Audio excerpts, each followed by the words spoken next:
best intentions, he promptly fell asleep. When he awoke, he noticed to his chagrin that someone had been in and taken his clothes away. New clothes were laid across a chair. He decided he'd better finish up before anyone else intruded.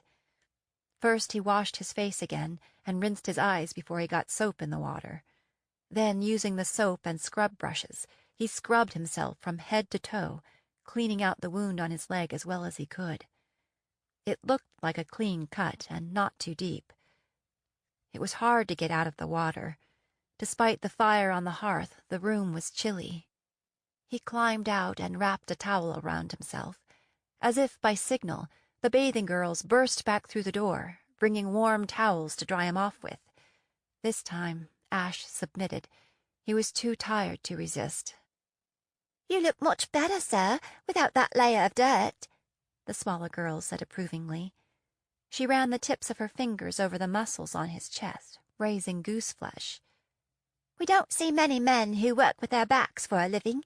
It looks well on you, and you've a fine backside, too, if I may say so. It's all muscles, not like them who sit all day. He has a nice front side, too," the bigger girl said, elbowing the smaller one. "That's a fancy neckpiece you got on," she said, reaching for his amulet. "Don't touch that!" Ash yanked it out of reach. "I wasn't going to steal it," the girl said, pouting a little. "How did you cut your leg, then?" the small girl asked. "Looks like a bad gash." "I don't know how that happened," Ash said. They had a basket of fragrant lotions and ointments that they wanted to use on his burned face and the cut on his leg, but he refused. He thought of asking for his remedy bag from the stables, but then remembered that it was likely either burned up or lying somewhere in the maze of passages in the cellar. The servants finally left him on his own to get dressed. The clothing that had been left for him consisted of small clothes and a tunic and trousers in a soft, plain-woven fabric of a dark brown color, like bark. They were comfortable and fit as if they had been made to size. There were soft brown boots also. He wondered what had happened to his old clothes, in case he was expected to give these back when his audience with the king was over. He padded barefoot to the door and opened it a crack. The bathing girls were gone, but 2 blackbirds stood just outside. They both turned and looked at him, hands on the hilts of their swords. He closed the door and sighed. He sat down in one of the chairs by the fire, feeling trapped and helpless, and half sick and hungry and dead tired. It would take a while to recover from healing Haman, and in the meantime he'd be close to helpless. "Well, Sulhan," he thought, "you were hot to get into the palace, and here you are." Maybe when he had a little power on board, he could take advantage of it. He lay down on the bed and was almost asleep again when he heard voices raised out in the hallway.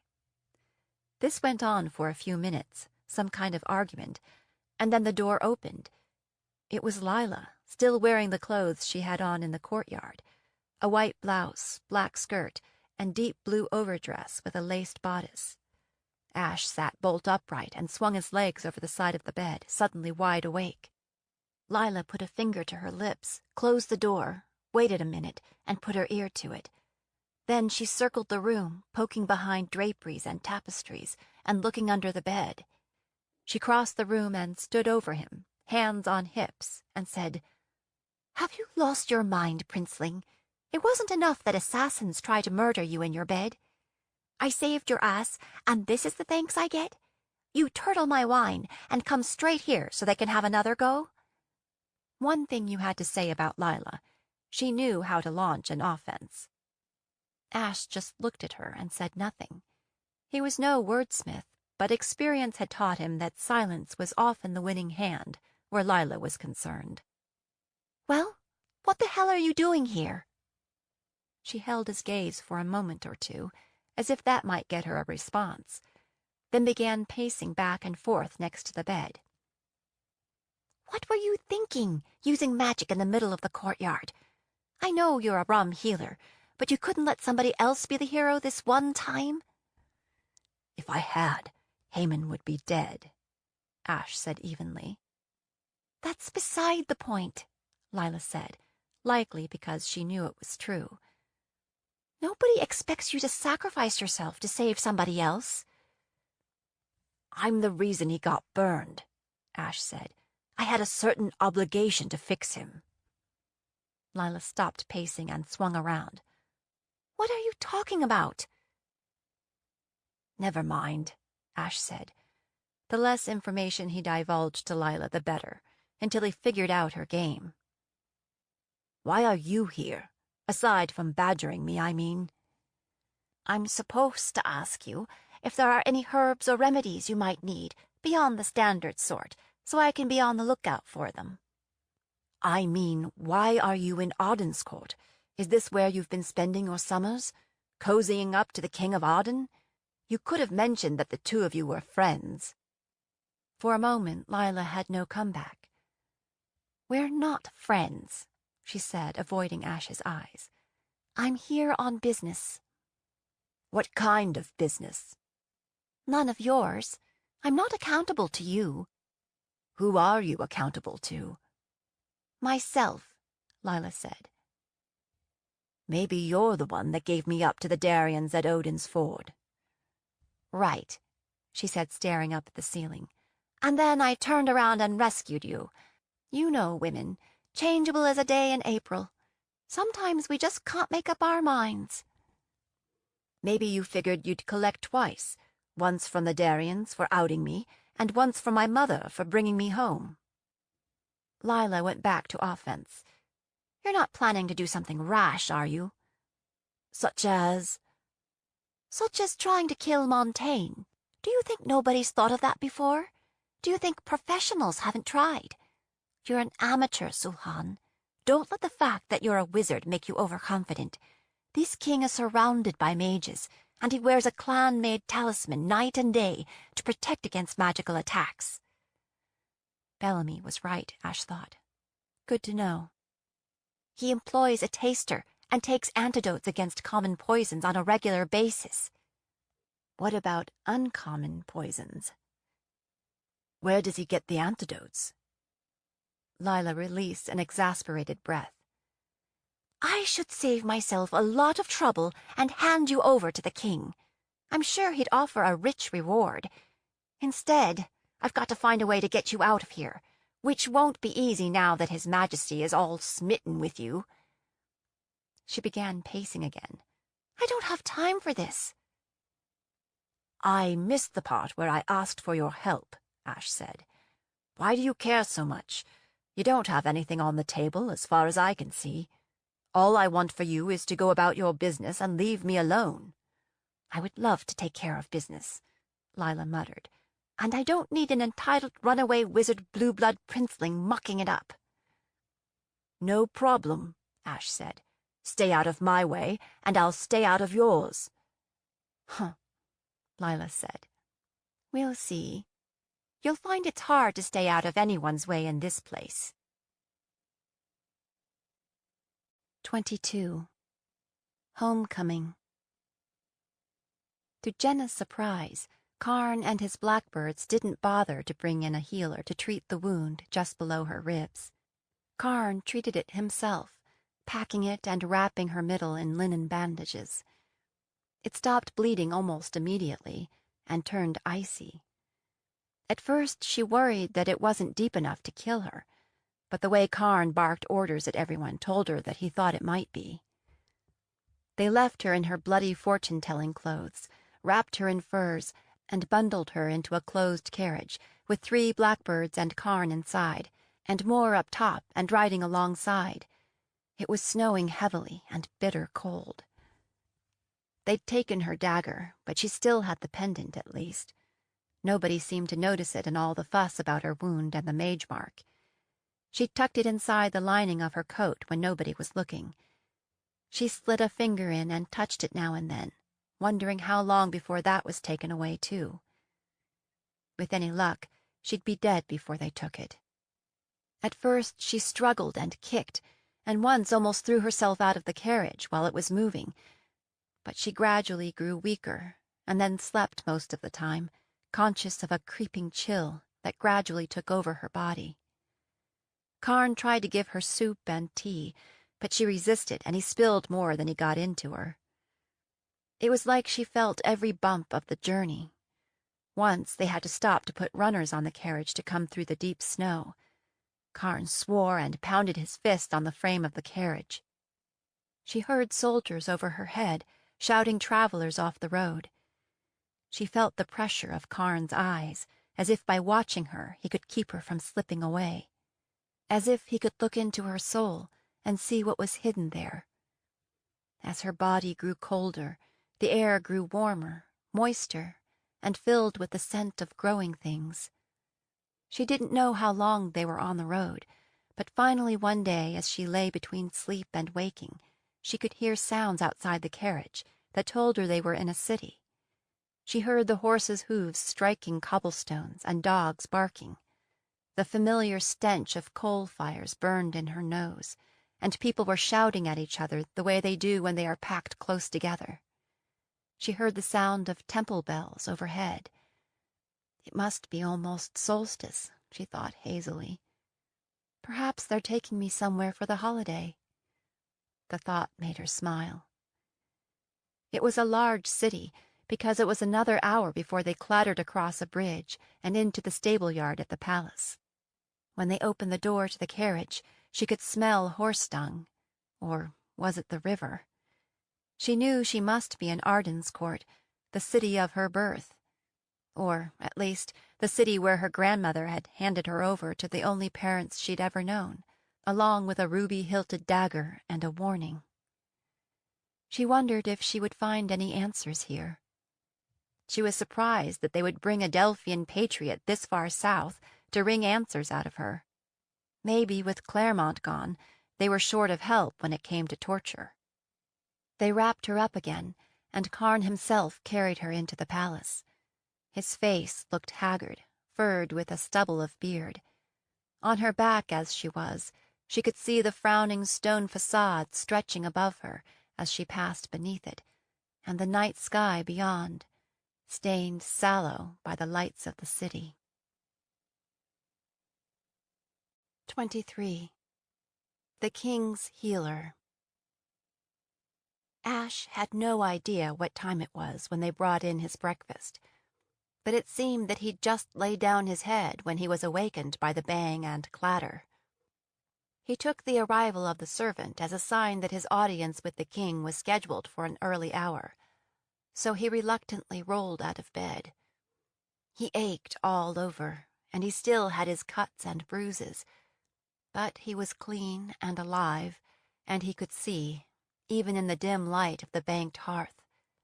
That was something to be grateful for. Despite his weariness, he hadn't slept well. Lila's words kept running through his head. "You're an amateur, Sulhan. Don't let the fact that you're a wizard make you overconfident." He'd been ready to attack the king in the barn after Crusher went down, without knowing that he wore a talisman. And then he'd all but lost his temper in the courtyard after healing Haman. He'd have one chance at the king, if he was lucky. He had to make it count. Now that he was in the palace with so many eyes on him, he needed to play it smart. He washed his face using the basin and the mirror. The sunburned look was fading, and his eyes were a little clearer.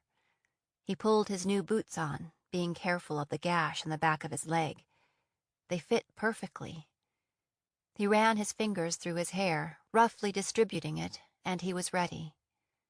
Breakfast was porridge and sliced fruit. There was no bread.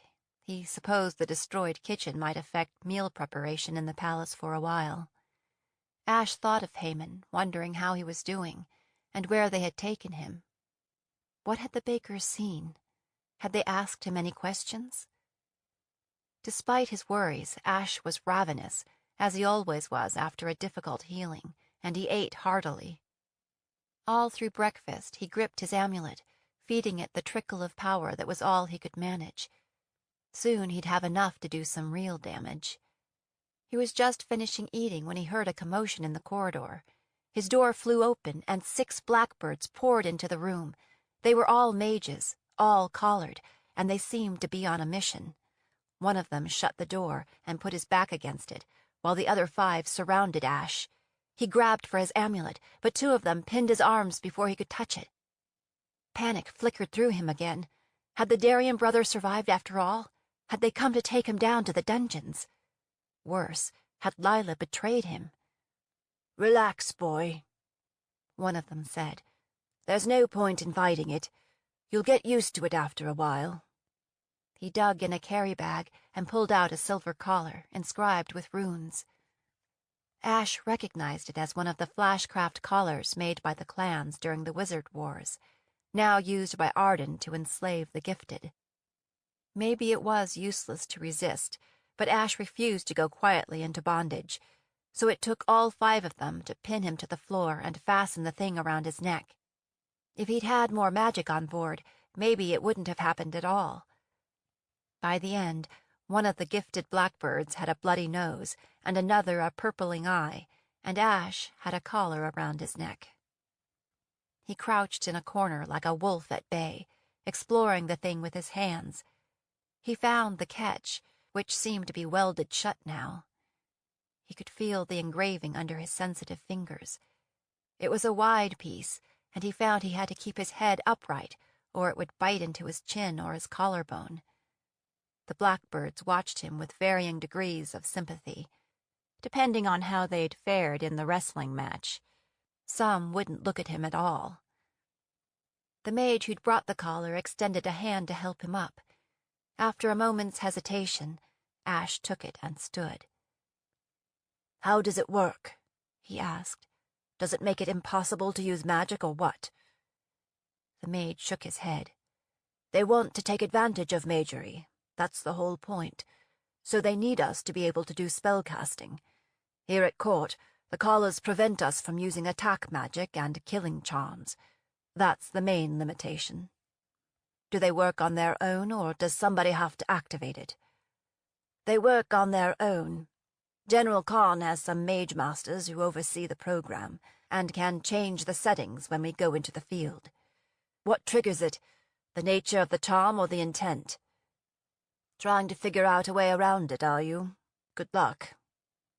The mage stuck out his hand. "I'm Mark Desjardins. Call me Mark." "Adam Freeman." Ash paused. "You're a southerner, right?" Mark nodded.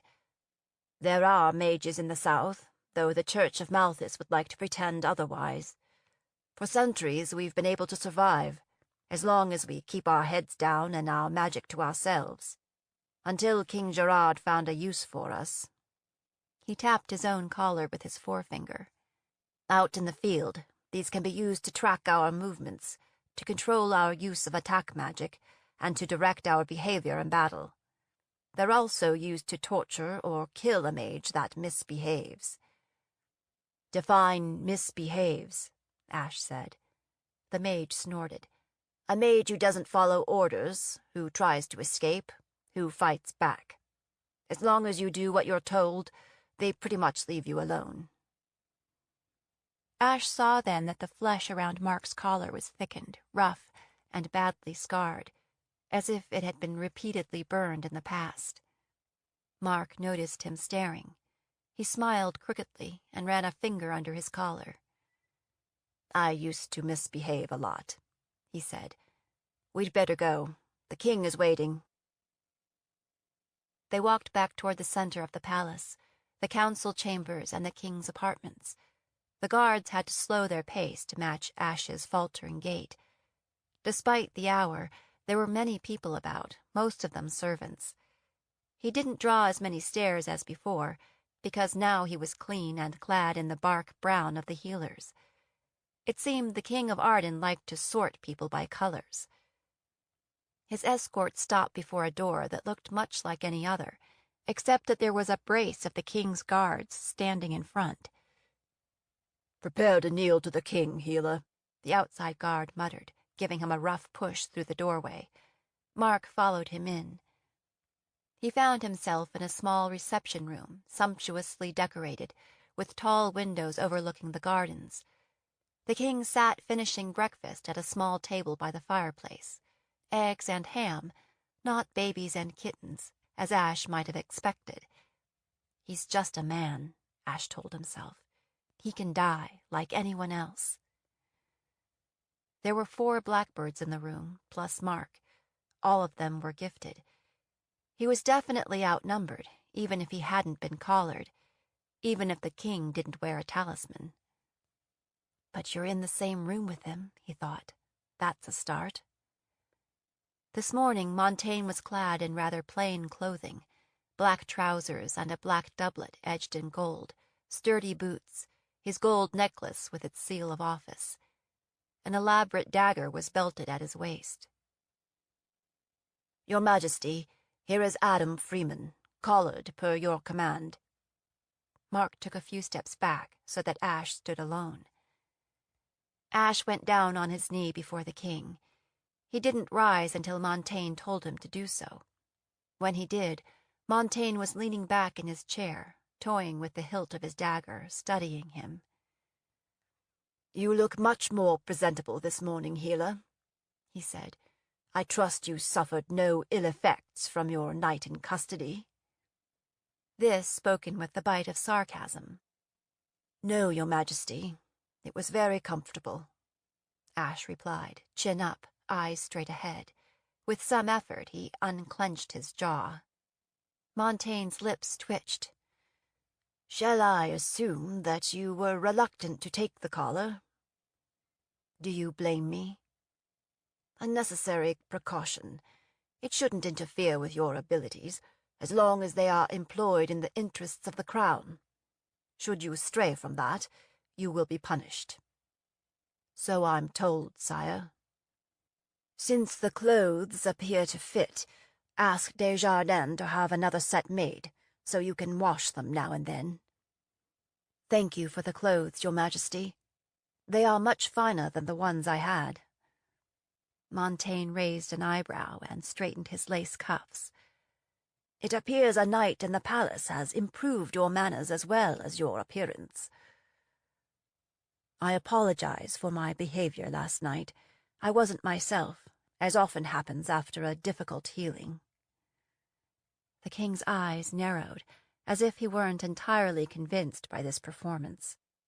"I am glad to see that you have recovered your good sense." He paused. "I was impressed with what you did with the baker last night. I have a number of skilled healers at court, and I've never seen any of them heal a man so damaged so completely. And without the use of herbs or tonics." "Herbs and tonics are helpful, your Majesty," Ash said, "but I hadn't any." "No, you hadn't." The king pulled at his earlobe. "Mages have been an integral part of our military for years. Until now, I had not considered the advantages of using them in the healing service. Selectively, of course. So, I'm offering you a new position, beginning today. I would have you join my guild of healers." So, after weeks of waiting, Ash would finally have the access he'd sought in the beginning. But it came at a price. He brushed his fingers over the collar. It was already becoming a habit. Sometimes he imagined it was cutting off his air. "Thank you, your Majesty," he said. "Merrill is my master healer. He'll put together a kit for you. Any supplies you will need, any herbal preparations and tonics you favor. We ought to be able to provide most anything. If there is a specialty item you need, not commonly available in the realm, address it with Barrowhill." "We've already had that conversation, your Majesty," Ash said. "Desjardins will explain what we expect from mages who serve the crown." King Gerard gestured to Mark, standing just behind Ash. "Escort Freeman to the healer's quarters and introduce him to Merrill. Tell him to find the boy space with them." The healers were housed in a quiet part of the palace that opened onto the service gardens. There was a small library just off the hallway as well, lined with herbals and apothecaries and surgical texts. Ash made a mental note to return there. He had seen more new books to tempt him in 2 days in the palace than he had seen in the last 6 months. As they walked, Mark filled him in. The infirmary served mostly the palace staff and lower-level officials, whose quarters would not function well as a sick room. The nobility who fell ill usually insisted on being treated in the privacy of their own quarters. The infirmary was small, but bright and airy, with a tiled floor and whitewashed walls, and 6 beds lined up against the walls. Everything looked clean to Ash's critical eye. He found most hospitals to be deadly places to be avoided at all costs. Only 1 bed was occupied. Ash could see the bulk of a large man under the blanket, apparently asleep. The attendant went to find Master Merrill.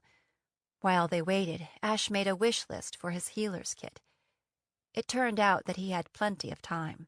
The master, when he finally appeared, was a tall man with thinning hair and a weak chin, clad in the same drab colors as Ash. Although he was not especially heavy, there was something soft and yielding about him, as if he never did any significant physical work.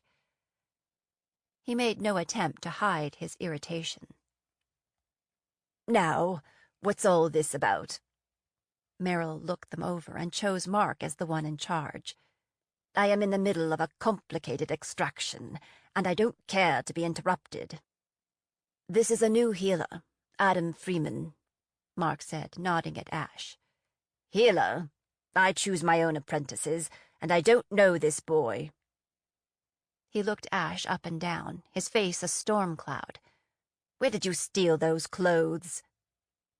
Then his gaze fastened on the silver collar, and he made the sign of Malthus. "You've brought me a mage?" He poked a finger into Desjardins' face. "I won't have your kind in my service.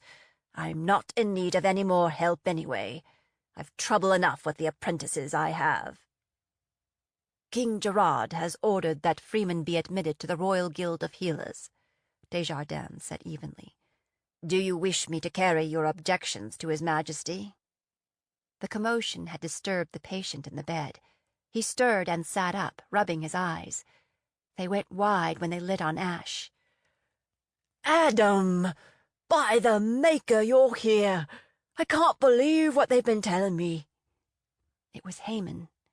The night baker stretched out his arms toward Ash, and a big tear rolled down his face. "They say I was dead for sure, and you saved my life. They say you rescued me from the fire, and then you healed me. They say it was a miracle. Come here, my boy, so I can feel of you. For surely you were the instrument of holy Malthus in this."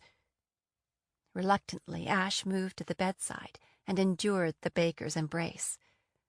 Now that Merrill understood who Ash was, he looked even less happy. "You're the stable boy," he snapped, as if it were an accusation. Haman was still babbling. "I remember bringing the oil up from the cellar. I must have let it slip. I just don't remember. But things are going to be different from now on, praise the Maker. I've sworn it off, I tell you. I'm a changed man." Ash realized that Haman was blaming himself and his drinking for the fire. "You'll be fortunate if His Majesty doesn't throw you in prison," Merrill said sourly. Haman ignored him. "All day long people have been coming in to see me, to look at my back. I'm famous. And to think I was healed by a stable boy. Wait till they hear that you're working here." Ash was beginning to understand the source of Merrill's murderous bad humor.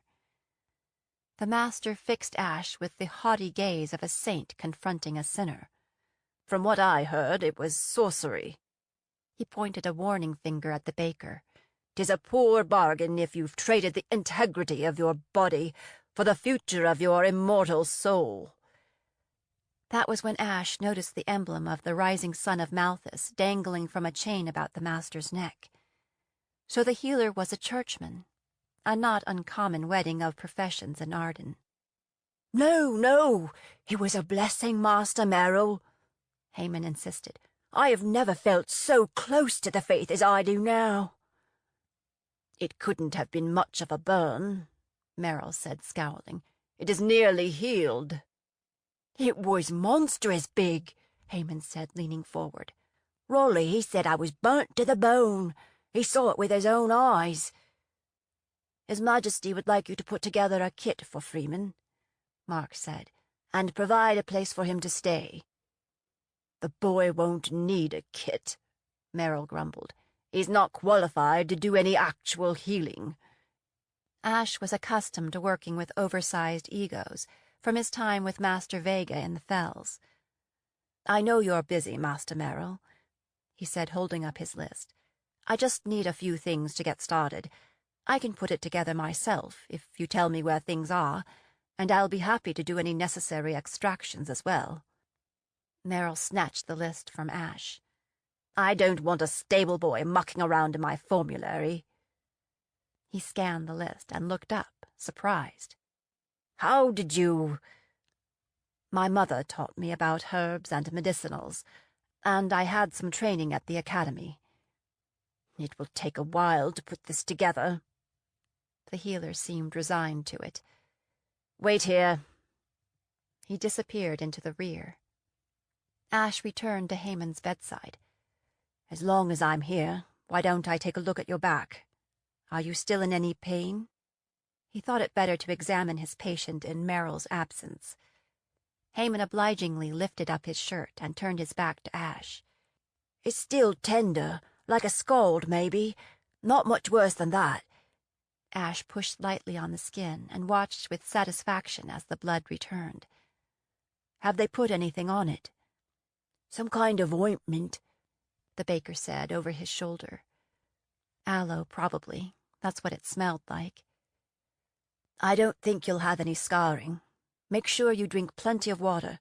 Keep a pitcher by your bed, and empty 4 before the day is over. Eat as much as you can. No alcohol at all for now. If it suddenly seems worse, or there's any new drainage or swelling, any fever, get word to me. Years of training were reasserting themselves. I'll be here instead of the stable from now on. Hayman nodded solemnly, committing the instructions to memory. Ash hesitated, then said, Hayman, do you know if anyone else was hurt in the fire? He was immediately sorry, because the big man teared up again. I don't know. I hope not. Nobody told me if they were. He shook his head sadly. It's all my fault. Ash put a hand on his shoulder. You can't be sure you had anything to do with the fire. Fires break out all the time, especially in a kitchen, and there were flammables stored in the basement. Maybe you just happened to be in the wrong place at the wrong time. Maybe, Hayman said grudgingly. And you happened to be in the right place. I see you burned your face rescuing me. I'll pray to St. Malthus for you every night. Ash's discomfort grew as the baker went on. Merrill made them wait another good long time. Finally, he returned with a tray and a cloth sack. The tray held numerous small bags and glass bottles. There was also linen for bandaging and small surgical tools. Ash set the tray down on a table. Then he took the list and ran through the items on the tray, matching them and putting them into the cloth sack. He uncorked the bottles and sniffed them and tasted some, and opened the drawstring bags, sometimes shaking a bit of dried herb onto his palm. Merrill waited impatiently, clearly annoyed that his new apprentice was rechecking his work. Finally, Ash looked up at Merrill and extended his palm toward him with a bit of brown root-like material. This is water hemlock. I asked for chamomile. Merrill stared at him, his mouth opening and closing. Then he snatched back the bag. Those blasted apprentices! I'll have their hides for this. If you'd like, I can go into the garden and find it, Ash offered. The healer furiously shook his head. I'll be back. The leaves and flowers, not the root, Ash called after him. What's water hemlock? Mark whispered. Poison, Ash replied calmly. The master healer was quick this time. Ash finished putting his bag together and thanked him. We don't have any rooms to spare, boy, the master healer warned. You'll have to share. That's all right, Ash replied. I'm used to that. Frankly, he would have felt more at ease in the stable than in the palace, between the Darien brother and his hostile new master. "My name is Adam," he added, with little hope that Merrill would ever actually use it. Merrill ignored him. "You can bring your things over any time. You'll be sharing with Harold and Boyd. I'll expect you to be ready to work this afternoon." "I don't really have anything to bring. I can start to work now." "As you wish," Merrill said.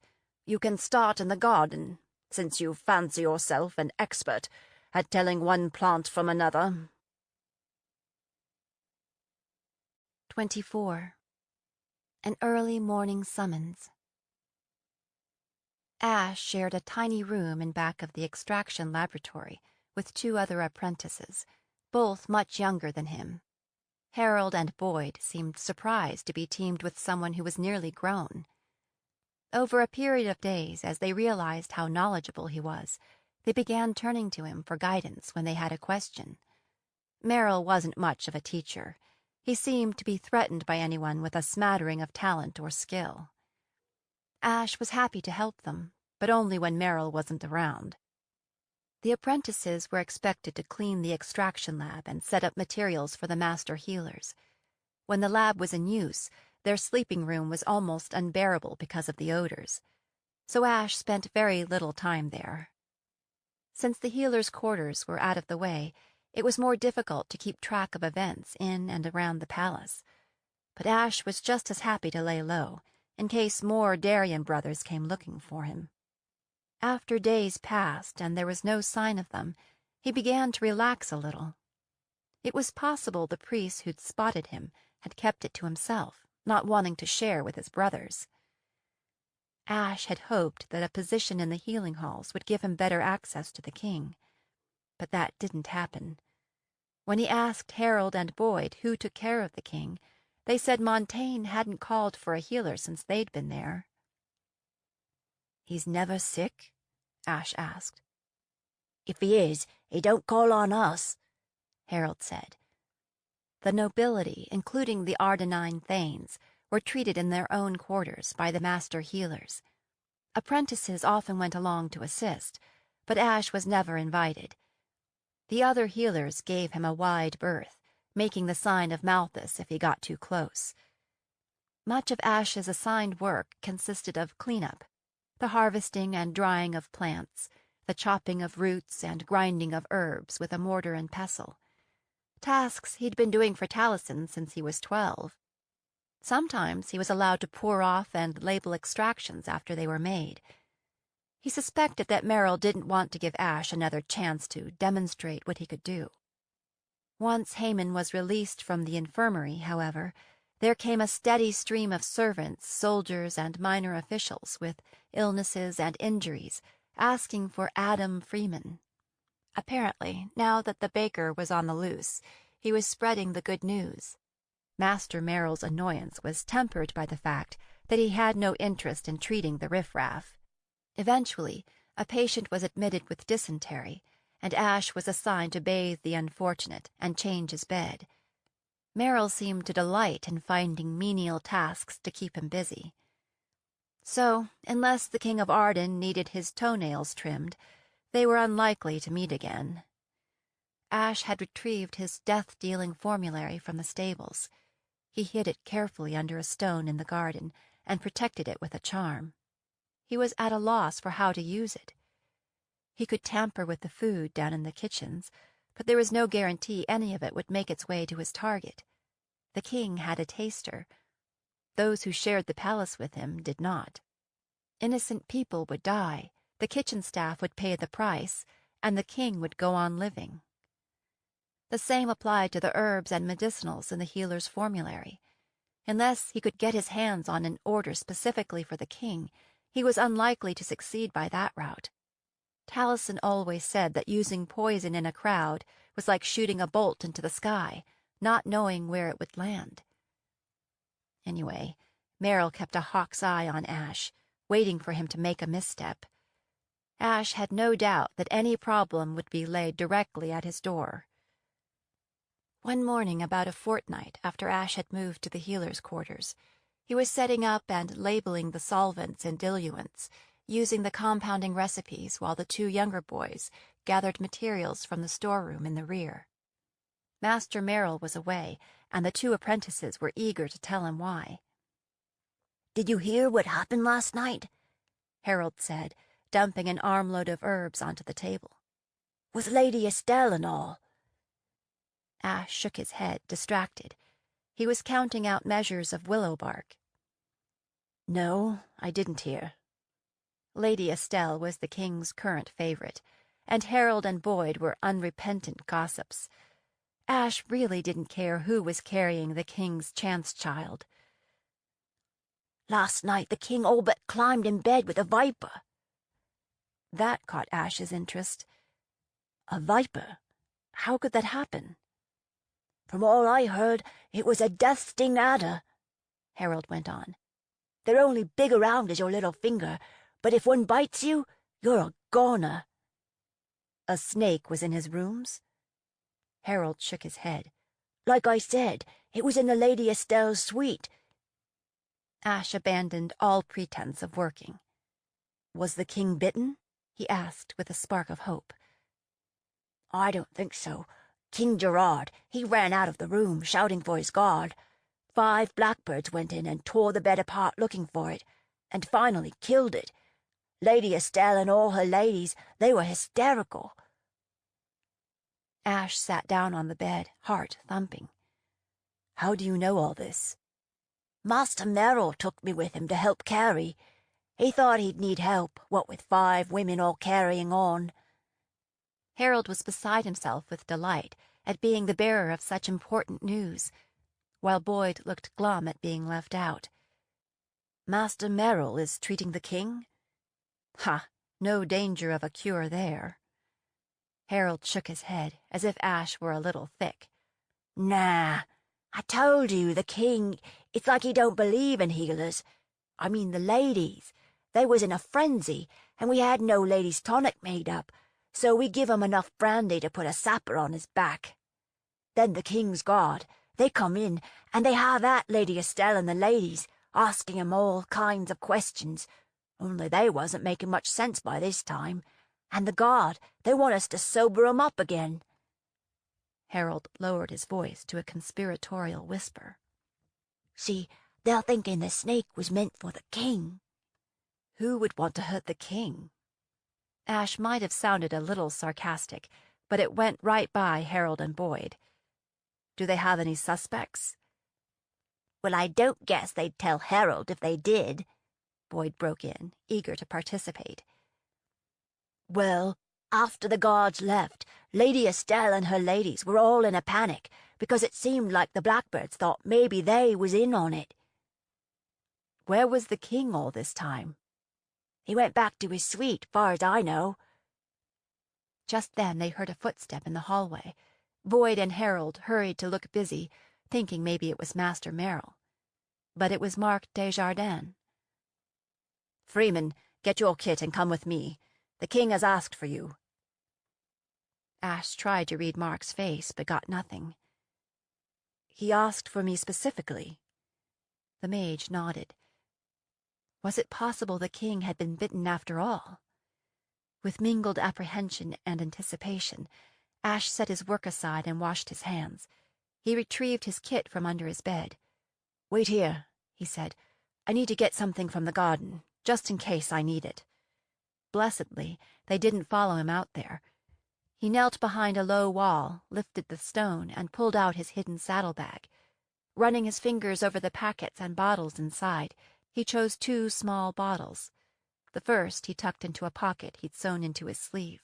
The other he slid into a mesh pouch he'd attached to the inside of the silver collar. Even if he came under suspicion, they were unlikely to take the collar off. On his way back inside, he plucked a fistful of snakebite weed. Harold was eagerly filling a visibly uncomfortable Mark in on the details in Lady Estelle's suite. "You'd best watch yourself, Harold," Mark said. "It seems to me they're trying to keep that whole thing quiet. You don't want the king to hear that you're spreading that story." It was almost comical the way Harold's mouth snapped shut and a look of panic crowded onto his face. Almost. "Can you two finish setting up?" Ash asked his two young colleagues. They both nodded, staring at him, wide-eyed, unsure whether Ash was in trouble or in luck. "If Master Merrill is looking for me, tell him I've been summoned by the king. I don't know how long I'll be." Ash figured he might as well take his time. Merrill would make his life miserable for the next week regardless. "What's this all about?" Ash demanded as they hurried back toward the center of the castle. Mark shook his head. "I don't really know, but the entire palace is crawling with the king's guard. I've never seen anything like it. If what Harold says is true, they're taking the snake episode seriously." That was certainly true. As they approached the king's apartments, the blackbirds flocked thicker. "The only other rumor I've heard is about plague," Mark said. "Plague? Here in Arden's-Court?" Mark shook his head. "Delphi. Word is that riders came in from the north a few hours ago. Blackbirds escorting a closed carriage. Nobody knows anything. Also unusual. Maybe some visitor needs healing." "Why would they bring plague to Arden's-Court?" "Maybe it's someone really important. That's why it's such a secret." "It still doesn't make sense." Ash thought of the city, teeming with people, and the consequences if the plague were loosed here with no gifted healers to treat it. "All I know is, this morning he sent for me early and told me to fetch you, that it was urgent." This might be the opportunity I've been looking for, Ash thought, unless they just need somebody to make the beds. The guards seemed to be expecting them and admitted them quickly after the usual search. Ash saw immediate signs of heightened security. There were 10 fully armed blackbirds inside, along with Montaigne, Lila, and another man Ash had never seen before, an uncollared mage. He and Lila had their heads together over a map spread out on the hearth.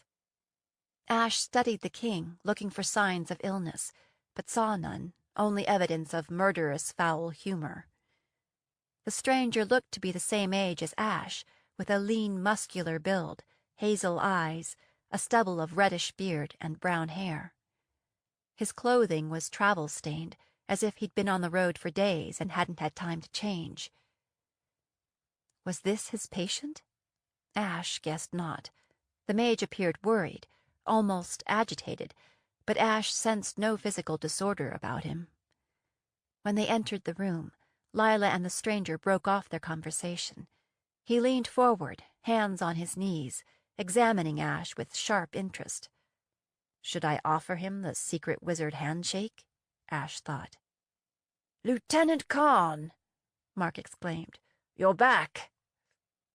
Karn! Ash all but missed a step. "Good to be back," the young man said, his gaze flicking to Mark, then back to Ash. This must be Destin Karn, the Ardenine spy master. Ash had heard his name during his travels through Arden. The son of Marin Karn, general of the Ardenine armies. He could have been the one behind the attack on him at Odin's Ford. If so, would Karn recognize him? Tall and red-haired were the descriptors most often applied to Ash. At least now his hair was dyed a muddy brown color. Just another friend of Lila's, apparently. Ash was beginning to feel hemmed in by Lila's friends. "That will be all, Lila," Gerard said, gesturing toward the door. Lila looked from the king to Ash, her lips tightening. Ash could tell she was hot to stay, but she curtsied a farewell just the same. "When you're free, Lieutenant, come to see me in the quartermaster's office. I should be there most of the day, arranging for the wagons." Karn nodded. "Let's talk tonight. I need to get a few things done here before we leave." Leave for where? Ash wondered. Did this have to do with whatever scheme she was working on? As Lila departed, Ash knelt and then rose to his feet. "You wish to see me, Your Majesty?" "This is the healer I told you about, Karn," Montaigne said, nodding toward Ash.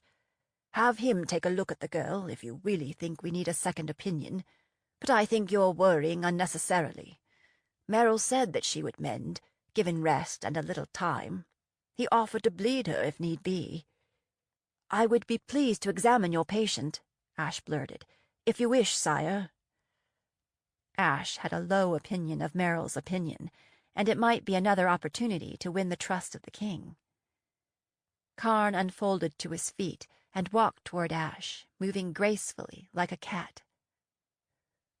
"Where are you from?" he said to Ash, his eyes fastening on his collar. Maybe I should get a decorative scarf to cover it. "Tamron," Ash said. "From your speech, I would have guessed you were from farther north." Ash stiffened. He should have expected the spymaster would be familiar with the accent. Karn had probably tortured his share of military prisoners. But Ash hadn't realized he still had one. "My mother was from the Fells, but I've never wanted to go. They say there are monsters there." "There are monsters here, healer," Karn said. "You're right about that," Ash said to himself. "About the patient, is it plague, your majesty?" "Plague?" King Gerard raised an eyebrow. "Why would you think of plague?" "They say there's plague in Delphi," Ash said, acutely aware of the weight of the bottle in his sleeve. If it's a concern, I have a tisane that might protect you if taken early. I could make up some now and—" "Who told you I came from Delphi?" Karn interrupted, eyes narrowed. "No one, sir," Ash said, not wanting to involve Mark. "Get hold of yourself, Sulhan," he thought. "I think this collar is cutting off the blood to your brain." "I heard that travelers had arrived from the north, and I assumed—" "It's not plague," Karn snapped. "It's a 16-year-old girl with a stab wound." He rolled up the map and slid it into its case. "We need someone who can keep whatever he sees to himself," the king said. "Can you do that, Freeman?" "Of course, your majesty," Ash said. "Thank you for your confidence in me." "We would be most distressed," Karn said, "if word were to leak out about this. Do you understand?" The lieutenant's hand crept to the knife at his belt, making the implied threat explicit. "I understand, Lieutenant Khan." Ash's curiosity burned hotter. Who was this patient? Why was it such a secret? Had he been chosen for this task because he was considered expendable? That's when he put the pieces together. This patient, a 16-year-old girl, had come from the north in a closed carriage. It was a big secret he needed to keep to himself. Liz. His heart stuttered and then began to pound. It was like he couldn't get a breath. Maybe she'd been wounded, taken prisoner, and brought here. Ash breathed in, breathed out, struggling to still himself. After the attack at Odin's Ford, he knew Montaigne was targeting his family. He knew, and yet he'd whiled away his time in a stable. He should have acted sooner. He should have found a way to stop the king before this happened. If it is Liz, he thought, I will find a way to save her.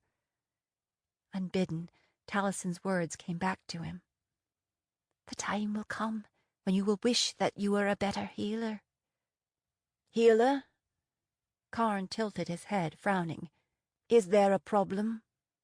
No, Lieutenant, Ash said, his gut churning. No problem at all. 25. In the king's dungeons. They left the king's apartments with 2 blackbirds in tow, using the first available staircase to descend to the cellar level. Karn led the way, with Ash in the middle and the guards behind.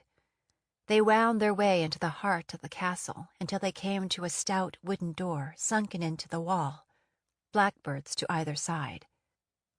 Behind the door, another staircase descended to a level beneath the cellar. Ash couldn't help recalling his last visit to the cellars with the blood-sucking Darien priest. "You keep your patients in the cellar?" he said, unable to keep the edge from his voice. Karn gave him a long, measuring look. "This patient we do," he said, pointing down the staircase. "This way." At the foot of the stairs there was another door, a metal one this time, and 2 more guards before it. The guards saluted the lieutenant, eyed Ash, and ushered them through. The door clanged shut behind them, and when Ash heard the bar being thrown, his suspicions were confirmed. They were in the King of Arden's dungeons. Claustrophobia settled over him like a shroud. If it was Liz, how could he possibly get her out of here, especially if she was injured? And if these Southerners ever became aware of who he was, he would be killed or clapped into the cell next to her. Imprisoned and tortured, most likely. The son and daughter of the Queen of the Fells would be worth more alive than dead. Ash slid a finger under his collar, touched the bottle hidden there. He knew how to get dead if he needed to. They walked through a dark stone corridor just wide enough for 2 to pass abreast, poorly illuminated by torches stuck into niches in the wall. The floor was uneven underfoot, carelessly excavated in some remote age. The air was dank and stale, as if it had been rebreathed so many times that there was nothing nourishing in it. There were doors to either side of the corridor, with high barred windows, none large enough to get a man's shoulders through. He heard sounds from some of them, wounded sounds and weeping, the repetitive wailing of the insane. Ash quickly turned away. You can't save everyone, Sulhan, he thought. The floor sloped downward, and they passed through 2 more checkpoints with guards. They took several turns until they were in an area where the doors were farther apart, suggesting the cells were larger. Although they were farther underground, the air seemed better there, too. He noticed ventilation shafts driven through at intervals. Most of the cells in this area seemed to be empty. At the end of the corridor was a large circular room with a high ceiling and 3 doors set in the stone around the perimeter. At the far end of the room was a crumbling stone wall, stained and damaged by the wet, layered with fungus. Water trickled off it and pooled on the floor. Ash guessed that meant they were close to the river. There were 2 large stone slabs in the central room, leather straps attached with iron rings, stained dark from long use and indifferent cleaning. Wrought metal chains and pulleys and leg irons dangled from the walls. Ash didn't recognize the tools he saw there, but many of them bore an uncanny resemblance to medical instruments. The room stank of old blood, intentional pain, and terror. He took a deep breath, released it in a long shudder. "Nervous, healer?" Karn gave him a sideways look. "Feeling the damp is all," Ash said, his mouth ashy with fear. There were 2 guards stationed outside one of the doors in the far wall, a door with no window. This must be their destination. If it was Liz, would she recognize him? He'd changed a lot in 4 years, and his hair was dyed brown, and yet they had been so close, the connection between them so strong that she might. What if she did and called him by name? What if he saw what had been done to her and gave himself away? He could not allow that to happen. The guards unlocked the door and stepped aside so they could enter. "Stay outside," Karn ordered the blackbirds. He lifted 2 torches from sconces on either side of the door and led the way in. The room was dimly lit by lamps set into niches in the walls. Their light didn't make it all the way into the corners. The cell was roughly 20 feet square, hollowed out of stone and emptied of furniture. The ceiling was higher than in the upper part of the dungeon. On the far side of the room, a low bed had been set up against the wall. There, on the bed, under a pile of blankets, someone was dying. That understanding slammed into Ash like a runaway horse, all but forcing the air from his lungs. Karn mounted the torches and sconces on the wall at either end of the bed. "Hello, Jenna," he said softly. "We've brought another healer for you." Jenna, not Liz. And when he looked at the girl huddled in the bed, he realized that she was a stranger. Ash all but crumpled to the floor, his relief mingled with confusion. If it wasn't Liz, then who was she? "Healer?" Karn was eyeing him again like he didn't know what to make of this wobble-kneed mage. The prisoner watched them warily as they approached, like an animal in a trap. It was a girl, perhaps a little younger than Ash, a rough gray blanket pulled up to her chin. Her hair was tangled and appeared to be streaked with color. It was hard to tell, it was so badly in need of washing. Her clothes were filthy, too, though they'd once been fine. She wore what looked like boys' breeches and a torn linen shirt stained with blood, and only the gods knew what else. A velvet coat lay crumpled up on the floor next to the bed. Her hands were manacled together, attached to a bolt in the wall by a short chain. The skin at her wrists was scabbed and discolored, as if she'd struggled to get free. Ash's fingers found the collar around his own neck, and his stomach clenched with sympathy. Her eyes, though, they were a striking gold color, clear and piercing, set into a planed face with a rather prominent nose. Raptor's eyes that missed nothing, undefeated in a place intended to extinguish hope. She wasn't the kind who could survive long in captivity, even if she hadn't sustained a mortal wound. His heart broke a little. "The first healer said I'd be fine." Her voice was weak and thready, but there was an element of steel in it. "I thought he was the best you had." "Merrill said you wouldn't let him come anywhere near you," Karn said. Smart girl, Ash thought. The girl shifted on the bed, bunching the blanket in her fists. "Is that what he said? He's a liar, then." "Jenna," Karn muttered, as if frustrated. "Anyway, he said he didn't need to touch me. He could diagnose me by my aura." "Blood of the martyrs," Karn said through gritted teeth. "I'm trying to save your life." He gestured toward Ash. "This one is gifted." Jenna looked Ash up and down, and something like fear flickered in her eyes. "No," she said, licking her cracked lips. "He's too tall. I don't want a tall healer. Bring me someone else." She doesn't want a gifted healer, Ash thought. Is she worried that I might actually succeed in healing her? Or is she afraid that I'll ferret out secrets that she wants to keep hidden? Ash squatted in front of her, setting his kit down beside him so he could take a closer, appraising look. Her eyes were overbright, her breathing quick and shallow. Likely her pulse was rapid, too. He could feel a blaze of white-hot magic centered in her midsection. That must be where the injury was. The girl was not a wizard. She had no telltale glow. Her arms were well muscled, like she worked hard for a living. She'd eaten well, too, at least until recently. Her skin had an unusual reflective quality. It shimmered in the light from the torches as if there were flames under her skin. "I'm Adam Freeman," he said. "How do you feel?" Jenna gazed into his face for a long moment.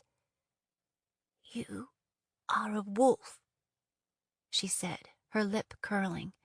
She looked up at Karn. "Why did you bring a wolf into the palace?" That was like a punch to the gut. Once again Ash tasted fear, like metal in his mouth. Why had she said that? How could she possibly know? The last thing he needed was to be tied to the gray wolf line. "What do you mean, Jenna?" Karn demanded, looking from the girl on the bed to Ash. "What do you mean he's a wolf?" "The lieutenant doesn't know, does he?" Jenna said, smirking like a cat with a bird in its mouth. She breathed in sharply, like she was tasting his scent. Now I have made you sweat, wolf. She brought both hands up, put her finger to her lips.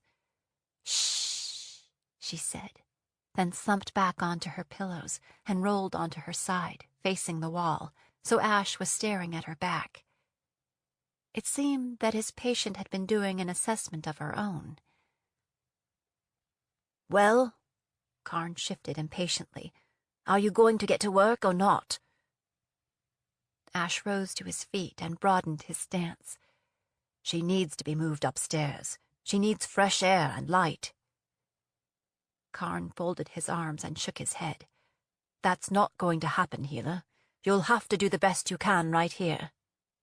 At least unchain her so I can examine her properly, and you need to leave. I'm not going anywhere. If she can speak to me in confidence, maybe she'll be more cooperative. I don't want to speak to you at all, Jenna said to the wall. Both of you, go away. Karn looked from Ash to Jenna and back again, as if he were debating whose side he was on. Why should I trust you alone with her? He said finally. I don't know anything about you.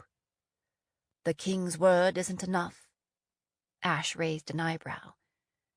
Karn just looked at him for a long moment, then said, Step outside. I need a word with you. He jerked his head toward the door. As soon as they stepped out into the interrogation chamber, Karn turned, quick as thought, and pinned Ash against the wall, his knife pressed into the hollow of Ash's throat, just below the collar. Ash saw it coming, but he let it happen, because he knew by then that the lieutenant needed Jenna healed, and he would not kill Ash to make a point. Why did she call you a wolf? The lieutenant demanded. What did she mean by that? Ash should have known that Karn hadn't forgotten. He thought of claiming that Jenna was confused, but he had a feeling that Karn wouldn't buy. The lieutenant knew something about his prisoner that made him take her words seriously. I'm not going to talk with a knife to my throat, Ash said, meeting Karn's gaze. It won't make any difference anyway. Karn stared at him for a long moment, then lowered the knife and took a step back. I think it means she's smart, Ash said. She wants to die, and she's afraid I might succeed in healing her where Merrill failed. If she can plant enough suspicion to make you pull me off the case, she'll get what she wants. She does want to die, Karn said grudgingly. She stabbed herself. That's why she's so uncooperative. We need to keep her alive, at least until... We need to keep her alive. If she wants to die, Ash thought, then maybe I should let her. But he guessed it wouldn't be wise to say that aloud. If you want to keep her alive, then I'll need some answers from you. Karn frowned as if he were surprised to hear a healer snapping out orders. Such as? Do you have the weapon? For a few heartbeats, Karn seemed to be debating. Then, fumbling in his carry-bag, he pulled out a dagger in a sheath and extended it, hilt first, toward Ash. Ash pulled the blade from its covering and looked it over. It was magicked, but the spells used were unfamiliar to him, like a fragment of song from a faraway place. It was still smudged with blood. Is this her blood? Hers and someone else's. Karn cleared his throat. Yours? No, one of the guardsmen in Delphi. He's dead. She killed him the night we found her. Is that why she's here? Because she murdered a guardsman? That's not your concern. Where did the dagger come from? Karn shook his head. She had it on her person. He looked like he was going to add something else, then changed his mind. How long ago was she wounded? 5 days. How was it treated? I cleaned it, packed it, and applied a dressing. Ash nodded. Good. Did it bleed much? To start with, it did, Karn said, but it closed up quickly. It's swollen. I think it might be infected. Or something. Or something. Has she been eating and drinking? Karn shook his head. Not much. All right. Ash handed the dagger back to Karn, who weighed it in his hand. Well, can you heal her? I'm not Meryl, Ash said. I can't tell without examining her. But I'm not familiar with the magic in the blade. If I had to guess, I'd say it was from outside the Seven Realms. A muscle twitched in Karn's jaw, but he said nothing. Given that, and given the delay in treatment, I'm not optimistic. Listen to me. Karn leaned in close. You say you're a healer, but I know you're a mage from somewhere to the north of us. Maybe you're working for the king, and maybe you're working for the witch in the north, and maybe you're working for somebody else entirely. Maybe you're a miraculous healer, and maybe this girl is as good as dead. But what you need to understand is that if she dies, it doesn't matter whether the king recommended you or not. It will be our fault, and we will both pay the price. I never expected anything less from His Majesty, Ash said. I'm one of only 2 people in the Empire who might possibly save her life. I'll do my best, whether you're watching me or not. But I might get some helpful information if you stay out here. It's up to you. But I'm going to need all the help I can get. 26. The Wolf Healer. So the Wolf Healer is supposed to be the kind one, Jenna thought, still staring at the wall. The one she might confide in after holding out stubbornly all this time. They played their roles flawlessly, bad lieutenant and good healer. Then they both went out the door to conspire together. Perhaps the boy was chosen for his looks. He was tall and well-built, with broad shoulders, muscular arms, and large hands, like a young predator coming of age. He wore the same brown clothing as the other healer, but he filled it differently. He had a long, solemn face, his coppery skin framing deep blue-green eyes that spoke of a mongrel ancestry. His hair was an odd, muddy brown, though, which didn't fit with his reddish eyebrows and the bit of stubble on his face. He was a mage. An aura of power framed him, a diffusion of light more brilliant than Karn's. That and the silver collar told her that he served the monster king. The gifted were never turned to healing, not in Arden. He's probably just another blackbird, someone with a talent for ferreting secrets out of the weak and gullible. When she glimpsed him out of the corner of her eye, she saw wolves, gray wolves with razored teeth and brilliant eyes, loping across the blue-shadowed snow. His feral scent reminded Jenna of the witch wind that blew down from the Spirit Mountains during the cold moon. That must mean he's a killer, she thought. He's ruthless, that's all. She heard the door open, then 2 sets of footsteps crossing the room. Roll over, Jenna, Karn said brusquely, so I can unlock your hands. That surprised her enough that she rolled onto her back to look up at him. He reached across and unlocked the manacles from her wrist, allowing them to clang back against the wall. He stood staring down at her for a long moment, as if he wanted to say something, then left again, closing the door behind him. Meanwhile, the wolf pulled up a stool next to her bed and set a bag on the floor by his feet, making himself at home. Lieutenant Khan is going to bring some hot water and soap so I can clean out your wound. She saw no point in objecting, knowing it would do no good. Is it all right if I call you Jenna? He asked. If I can call you Wolf, she said. He scowled, gritting his teeth. Could you please call me Adam?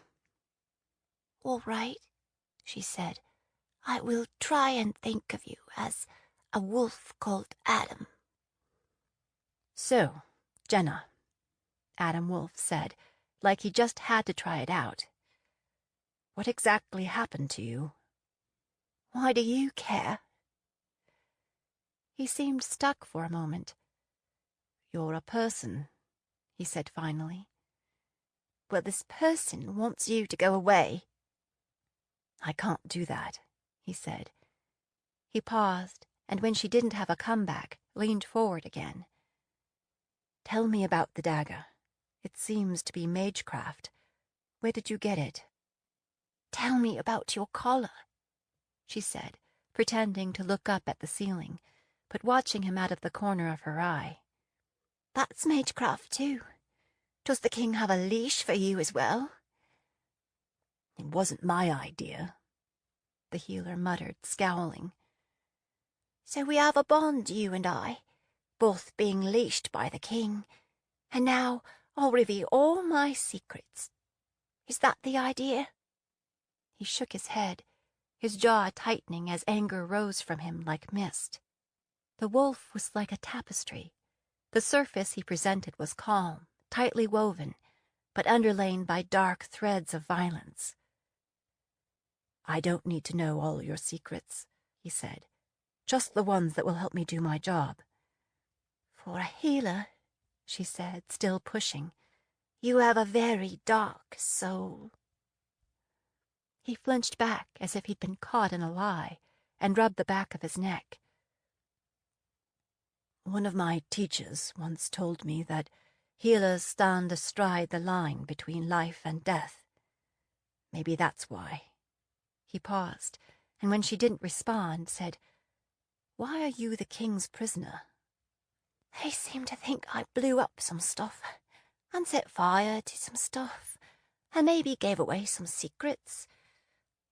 She didn't mean to admit to anything unless she was forced to. Why did you stab yourself with your own dagger? It seemed like a good idea at the time. Adam's lips twitched, and he almost smiled, his eyes crinkling at the corners. It looked good on him. Why is it so important to them to keep you alive? They don't want me to die before they torture me into naming some names. Then they'll execute me, which is why healing me is a waste of everyone's time. She stole a look at him. From the stubborn look on his face, she knew he wasn't going to cooperate. Thank you for answering my questions, he said politely. Now, I'm going to examine you. Don't worry, he said when she shrank back. This won't hurt. It's not complicated. His eyes met hers, catching and holding. With a slow, deliberate movement, he reached out and took both her hands, his fingers blazing hot against her frozen skin, his thumbs planted on the pulse points of her wrists. She tried to pull free, but his grip was too strong. She gritted her teeth, steeling herself against whatever magery he would use against her. At first, she felt only a gentle tendril of something, like a shaft of sunlight leaking through a canopy of cloud, warming her a bit. Then the channels opened between them, and images flooded through from both sides, brilliant, heartbreaking, the unvarnished truth, colliding and entangling and mingling so that it was hard to tell whose was whose, what was real and what was conjury. She saw wolves again, like gray spirits haunting the twisting streets of a mountain town. Little Maggie, tossed aside like a broken toy. A small, fierce woman with copper skin and green eyes, pacing, smacking her fist into her palm. Riley's eyes, locked with hers, his blood steaming when it hit the snow. A solemn-faced, red-haired boy, holding hands with a weeping little girl, while grim-faced, blue-jacketed guards marched by, carrying flower-decked biers. The deeps of the mine, the scent of damp stone, and darkness as impenetrable as a shroud.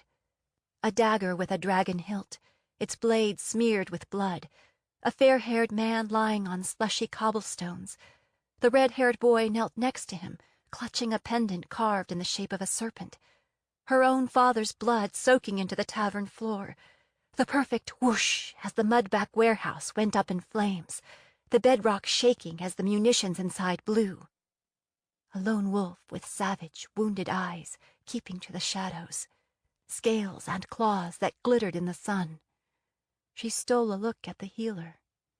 Adam Wolf sat as if mesmerized, lips slightly parted, memories and dreams swimming in the ocean of his eyes, his face changing as each one burrowed into his heart. He sees it too, she thought, amazed. He sees me. That had never happened before. Shared grief and loss, unquenchable rage and vengeance. Familiar. Connecting the two of them in 100 ways. There was no going back. She'd given too much away. She was vulnerable to him now, but it didn't seem like a bad thing, because he was vulnerable to her. The wolf was the one who broke it off. He jerked his hands back and stared at her with the most peculiar expression on his face, like he was looking into a mirror and seeing himself reflected back. "What the hell?" he whispered, his voice thick and unfamiliar. "You tell me, Wolf," she said, blotting tears from her eyes with her sleeve. "What the bloody hell?" She sank back into the bedclothes, trembling. How was that not complicated? Just like that, she was done sparring with the healer. In a world full of villains, she didn't have to know exactly who and what he was in order to know that he was not the enemy. Adam wet his lips and flexed his shoulders, as if to relieve the tension there. Stole a look at the door as if planning his escape. What did you do to me? What does it mean?" "It means that we're done lying to each other," she said. "There's no point. All right?" She looked into his eyes, but saw no agreement there, only a new wariness, as if he'd never expected to be ambushed by his patient. And then the shutters closed. He's scared he's revealed too much. "Didn't you see what I saw? Didn't you? If you know the truth, you have to honor it." She wanted to shake him, but the conversation was wearing her out. The edges of her consciousness were crumbling away, like the fragile pages of an old manuscript, like wolves breaking away from the pack. The door banged open, and in came Karn with a basin and rags, a fistful of linen strips, and a pot of steaming water. "Am I interrupting something?" he said, looking at the two of them with their heads together. He clunked the supplies down next to the bed. The wolf blinked at him, as if breaking out of a dream. He gently rocked the pot of water so it sloshed. "Did you really boil this for 10 minutes? Isn't that what you said?" Karn gave them both a pointed look, then went and sat against the wall by the door, so he could watch what went down from a distance. With Karn in the room, the healer left off questioning her and got down to business. He pulled the pot of water closer, tipping some of the contents into the basin. "Jenna, I'm going to clean out your wound a bit and see what's going on. Then we'll decide what to do." "We?" That brought forth smile number 2. Almost. "Are you able to sit up, if I help?" She nodded. Gripping her hands again, he gently pulled her upright, turning her so her feet dangled over the edge of the bed. She clutched her bedclothes under her chin, like they were a fort she could hide in. Her head began spinning, and black spots danced before her eyes. She swayed, and he instantly gripped both her shoulders, preventing her from tumbling off the bed. The healer leaned down so they were nearly nose to nose. The blue-green eyes were framed with long lashes. "Do you want to lie back down?" "I'll be fine," Jenna gasped. Just give me a minute." "Then here, head between your knees." Gently he pushed her head down toward the floor. "Breathe." One hand remained between her shoulder blades. She was acutely conscious of the weight of it, the warmth of it, and the pressure of his knees braced against hers. Eventually, her head cleared enough that she could nod for him to go on. Just let me know if you need a break. Once I get this uncovered, you can lie back if you want to. Khan! The healer barked, making her jump. She hadn't realized he'd been speaking so softly. Jenna's going to need something clean to change into. Such as... Bring a loose-fitting man's shirt, the healer said. Small clothes and new bed linens. It amused Jenna to think of Karn hunting for small clothes. The lieutenant went to the door, conversed with the blackbirds outside, and returned to his seat. You're still shivering, Adam said. That's why dungeons are not a good place to treat patients, he said loudly again for Karn's benefit. Here, wrap up in this. He draped the scratchy blanket around her shoulders, and she snuggled into it gratefully. Now, he said, let's have a look. Gently, he eased her bedclothes down across her hips and spread a clean sheet over top. Then quickly, he unwound the bandage that held the dressing in place, pitching it onto the floor. The dressing was stuck to the wound, but he pulled it free so quickly that Jenna had no time to tense up. Maybe it would have been fine anyway. The area around the wound was totally numb, cold and lifeless. Next came the wound packing, nasty and foul-smelling, followed by a gout of drainage that the healer sopped up with more rags. That, she felt, that hurt like a stubbed toe. She tried not to show it, but the tears came anyway. He took both her hands now and released his witchery into her. Just as when Karn had tried to interrogate her at the Lady of Grace, it did nothing. Adam noticed. He leaned close, again speaking softly so that Karn couldn't hear. Are you blocking me, Jenna? If so, please don't. I promise I'm only trying to help you with the pain. I'm not a mage. I'm not doing anything. It just doesn't work on me. It doesn't really feel like you're blocking me, he said slowly, his eyebrows drawn together in a frown. More like I'm pouring water through a sieve. He rummaged in his carry bag, found a cloth sack, and shook a fuzzy gray-green leaf onto his palm. Hold this under your tongue, he said. See if it helps. The leaf was faintly bitter to the taste, but the healer was right. It did help. She felt her body relaxing, floating. The pain was still there, but it was like it belonged to somebody else. That way, it was at least tolerable. Meanwhile, he gathered up the sheet full of nasty rags and set them aside. That was the worst part, he said. You can lie back now. He washed his hands and dried them on a clean rag, helped her settle into place in bed, and covered her top half with the blanket. He dipped a cloth into the water, wrung it out, and worked some soap into it, then rolled her bedclothes back so he could get at the wound again. His touch was gentle, his movements sure. Though he wasn't any older than she was, Jenna could tell that he'd done this many times before. The way he went about it made an awkward situation bearable. He washed the wound out with water several times, then gently probed it with his fingers.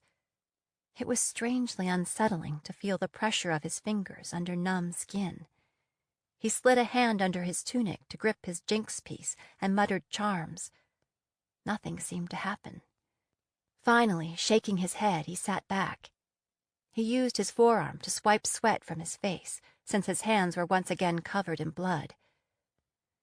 Here's the news, he said. Healing magic doesn't seem to work on you, meaning I can't repair the damage through wizardry.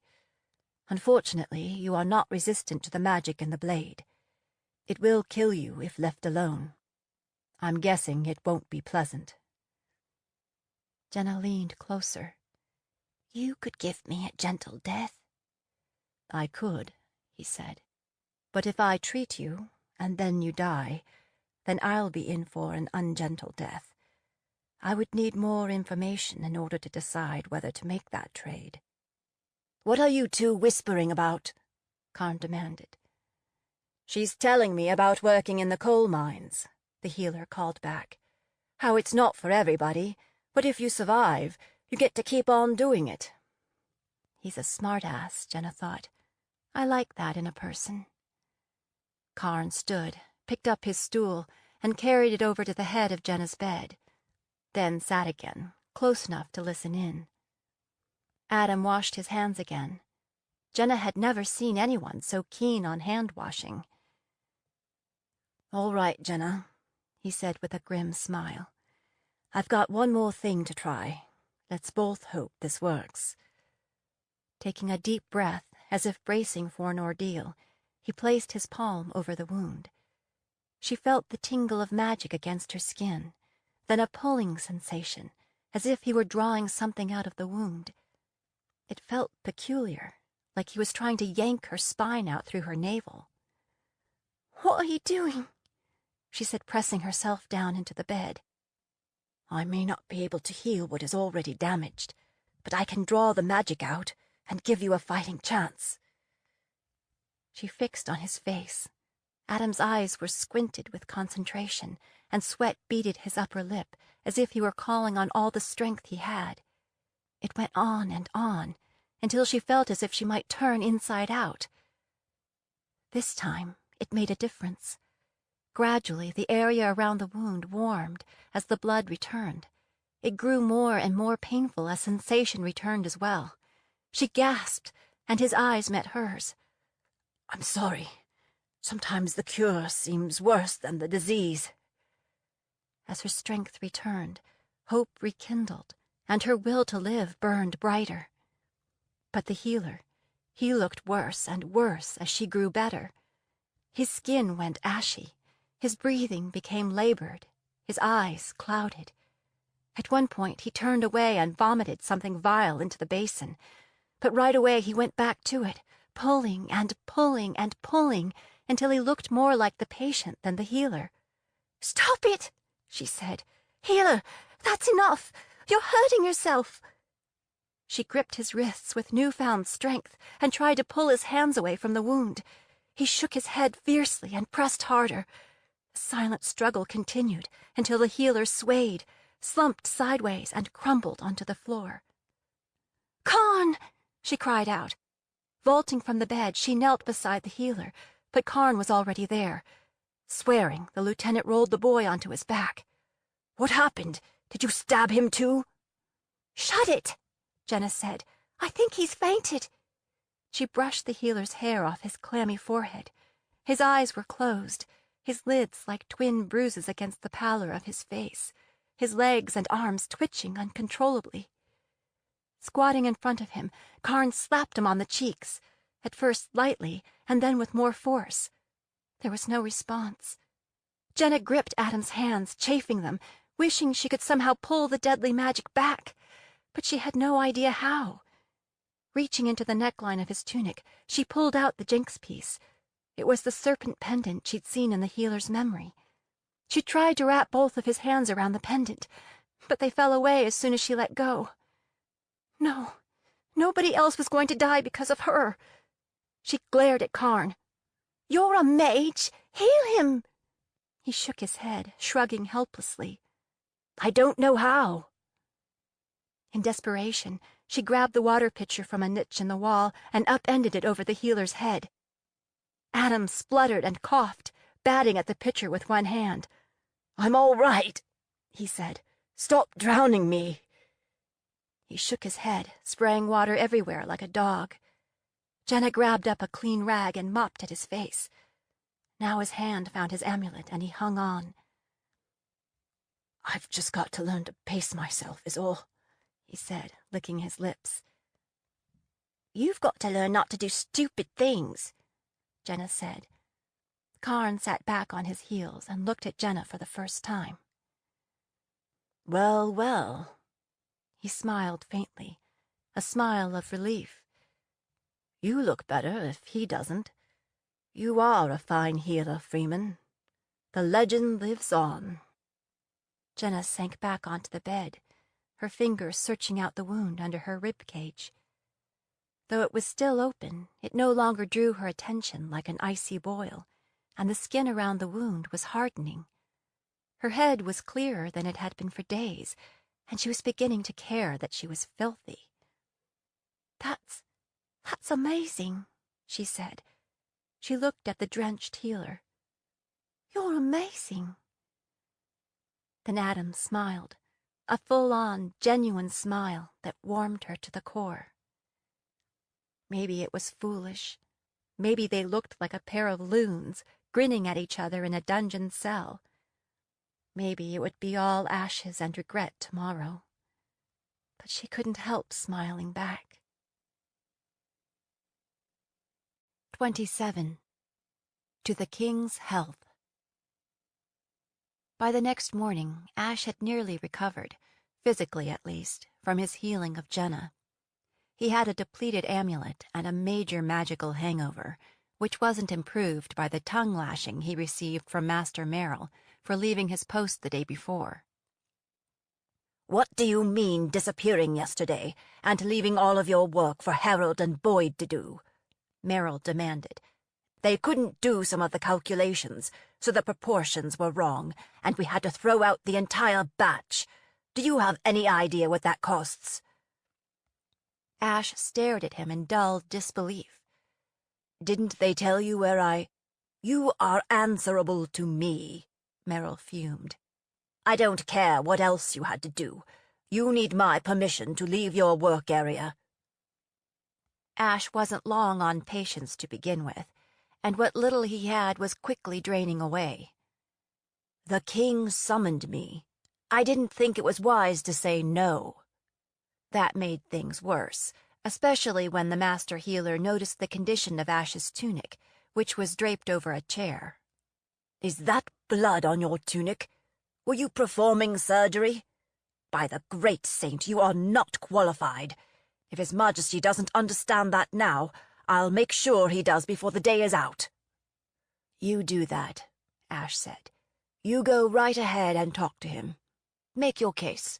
Let me know how that works out for you." And he pushed past the master healer and into the compounding area. All morning and into the afternoon, Ash couldn't keep his mind off Jenna Bandelow, with the golden eyes and kindled skin.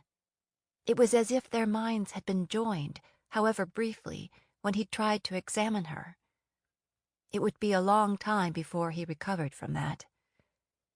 He picked over the images Jenna had shared with him, hurtling down into a coal hole in a huge iron bucket, a bridge exploding too far away to hear, the pieces sparkling in the sunlight before landing in the river. The King of Arden on a platform, looking down on a sea of roughly dressed miners, a little girl struggling in his grip until he broke her and flung her aside. A name scrawled on the side of a building, Flamecaster. A battered building with a sign over the door, Fletcher's Tack and Harness. A warehouse in flames, sending sparks high into the winter sky. Ash had played at murder in the summers, returning to the sanctuary of Odin's Ford the rest of the year. If what he'd seen was true, Jenna had been a fighter and a survivor nearly every day of her life. She put him to shame.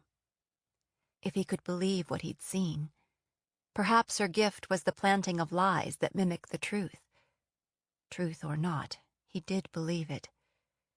When he'd asked her what it meant, she'd said, "It means that we are done lying to each other." But he'd never agreed to that. He had a lot to lose by telling the truth. Maybe she knew the truth already. She'd spotted him for a wolf, after all, as soon as she saw him. After all these years away, did that mean he was still a wolf under the skin? She'd mucked around in his mind. What else had she learned about him that she might reveal under interrogation? Would he end up regretting that he'd saved her life? No, he didn't regret it. He couldn't. That had been his mission since his father's murder, to heal the innocent and punish the guilty. It was as if they'd shared a lifetime during that brief connection. The only other person who knew him that well was his sister Liz, and he'd changed so much that she didn't really know him anymore. Had Liz changed as much as he had? One thing he knew, Jenna Bandelow was dangerous. He'd saved her life. Now he should just stay away from her. But he couldn't. Every time he thought of her, his heart accelerated and his gut clenched with longing. He'd been alone for so long. Though he'd walked out with girls at school, he'd kept his mind and emotions under lock and key. Had he really been so hungry for a different kind of connection that he'd completely lost his footing? It wasn't like she'd shown any sign of being smitten with him.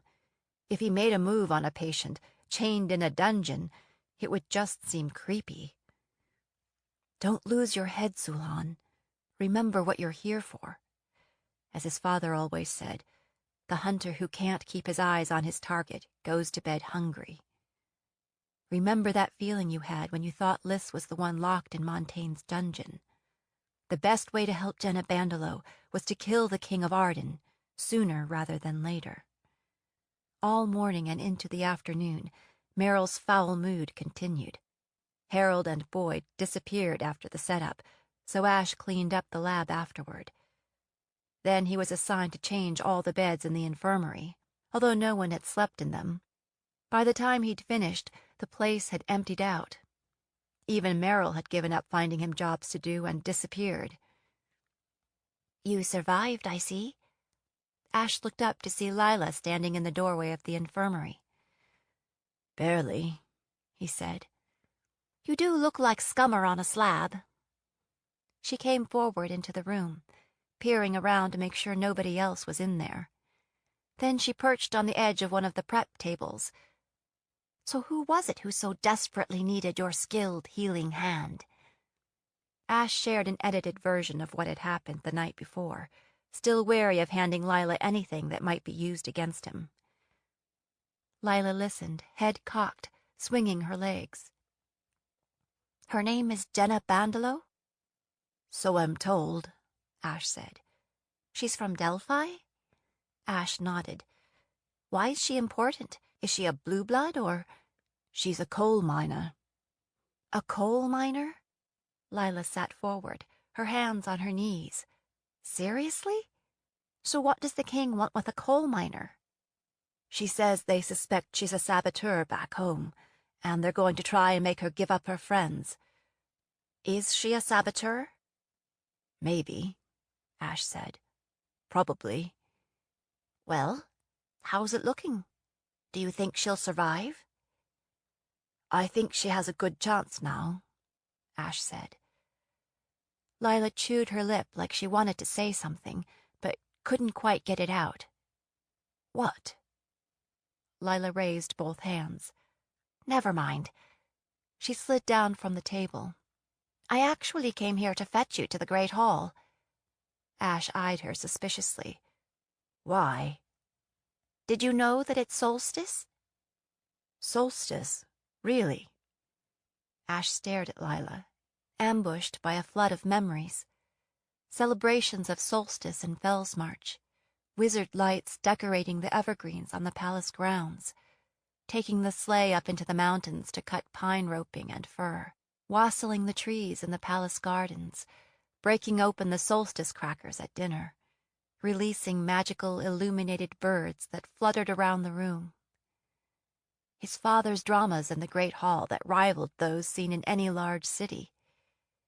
And later, solstice at Odin's Ford, when the temple choirs sang on the quad, and speakers from all the temples proclaimed the good news of the returning sun. Lila grinned. I thought you might have overlooked it. I came to get you. They're serving wassail in the great hall, and we are invited to drink to the king's health. To his good health or bad health? Thanks for coming to get me. I need to get something from my room. I'll be right back. In his room, Ash stood on his bed to retrieve a thin leather sleeve that he'd slid behind the crown molding. Inside, he'd hidden a needle painted with black adder. Anyone pricked with it would be unlikely to know he'd been stung until much later, when it was too late. Ash slid it into the pouch under his collar, alongside the bottle he'd hidden there the day before. Slinging his healer's bag over his shoulder, he rejoined Lila. Let's go, he said. She eyed the bag. Do you ever stop working? I'm going down to see my patient afterward," he said. The great hall was crowded with servants and soldiers and the petty nobility, many of them already deep in their cups. There were huge wassail bowls at either end of the room, and fruits and nuts and cakes and pastries. Many of the servants were decked out in unusual finery, having left off the uniforms of Arden for a day. Apparently this wassailing custom was a long-standing tradition. Ash found it interesting how different people looked when they wore the clothes they chose themselves. Almost unrecognizable. He was still wearing drab healer colors, since he didn't really have any other clothes. The wassail was thick and potent. Someone had tacked up sprigs of mistletoe in every doorway, and many were taking advantage of it. At the center of the hall, a small dais had been constructed, layered over with evergreens and white and gold ribbon. Up on the platform stood a table, centered with 2 large gold chalices. That must be where the royal family would preside over the festivities and drink to the return of the sun. Ash worked his way in that direction, hoping to get access to the stage before the king arrived. But when he went to mount the steps, a brace of blackbirds blocked his way. "That up there is for the king and his family," one said. "There's plenty for you lot at the ends of the hall." Ash loitered next to the dais, nursing his drink, waiting for another opportunity. Finally, a stir at the far end of the room announced the arrival of the king and queen and their entourage, clad in their holiday finery, a riotous bouquet of color. The procession was surrounded by perhaps 4 dozen blackbirds, armored and grim, no doubt the result of the recent attempt on the king's life. Whoever this competing would-be assassin is, he's making my job a lot harder, Ash thought. The contrast between glittering armor and glittering jewels and silk and gold and taffeta was striking. Under the pikes of the guardsmen, the crowd parted like water before the prow of a great ship, closing behind the royal procession like a wake. Montaigne was clad in cloth of gold. Queen Marina was dressed all in white, her gown a stunning contrast to her dark hair and complexion. Her trailing sleeves were edged in white ermine, uncommon here in the south. Ash studied her with interest. He rarely saw the queen, who almost never left her apartments. She seemed ill at ease and kept her eyes on her feet, moving cautiously, as if afraid of a misstep. With them was a handsome, dark-haired boy, near Ash's age, perhaps a little older, wearing a circlet of gold, and a younger girl, maybe a 7-year, whose hair had been arranged in soft ringlets. "That's Prince Jared, heir to the throne, and Princess Madeleine," Lila murmured. She'd found him in the crowd. Both royal children had inherited something of their mother's beauty, though their complexions favored their father's. The boy had a stingy-looking mouth and his father's glacial blue eyes. Ash planted himself by the steps where the royals would pass by, carefully palming his needle. But an impenetrable wall of black uniforms kept him from getting to within arm's length of any of them. When the royal family reached center stage, a servant filled jeweled cups from the 2 gold chalices, one for the adults and another, perhaps less potent brew for the children. Marin Karn stood to the right of the dais, and a foot or 2 below, covered in the military glitter bits appropriate to his rank. Ash looked around the room, finally spotting Destin Karn in the galleries, scanning the crowd for trouble. For once he was wearing the black of the Royal Guard, a dress sword belted at his waist. When everyone on the stage was served, Montaigne and his queen lifted their cups. As was traditional, they would drink first. "To the great good health of the servants of this household, and the noble houses that are our strength. To the health of the nation, and glory to the great saint." And the assemblage lifted their much less elaborate cups and cried, "To the great good health of their majesties, King Gerard Montaigne and Queen Marina, and their royal highnesses, Prince Jared and Princess Madeleine." That was when a servant standing next to the chalice swayed and crumpled to the floor. There was instant pandemonium up on the stage. Marin Karn batted the cup from the king's hand. It landed, rolling, splattering steaming wassail everywhere until it disappeared over the edge. The royal children set their cups down with a thunk, their faces pale and frightened. The blackbirds surrounding the stage formed a prickling wall around the dais and blocked all the exits to the hall.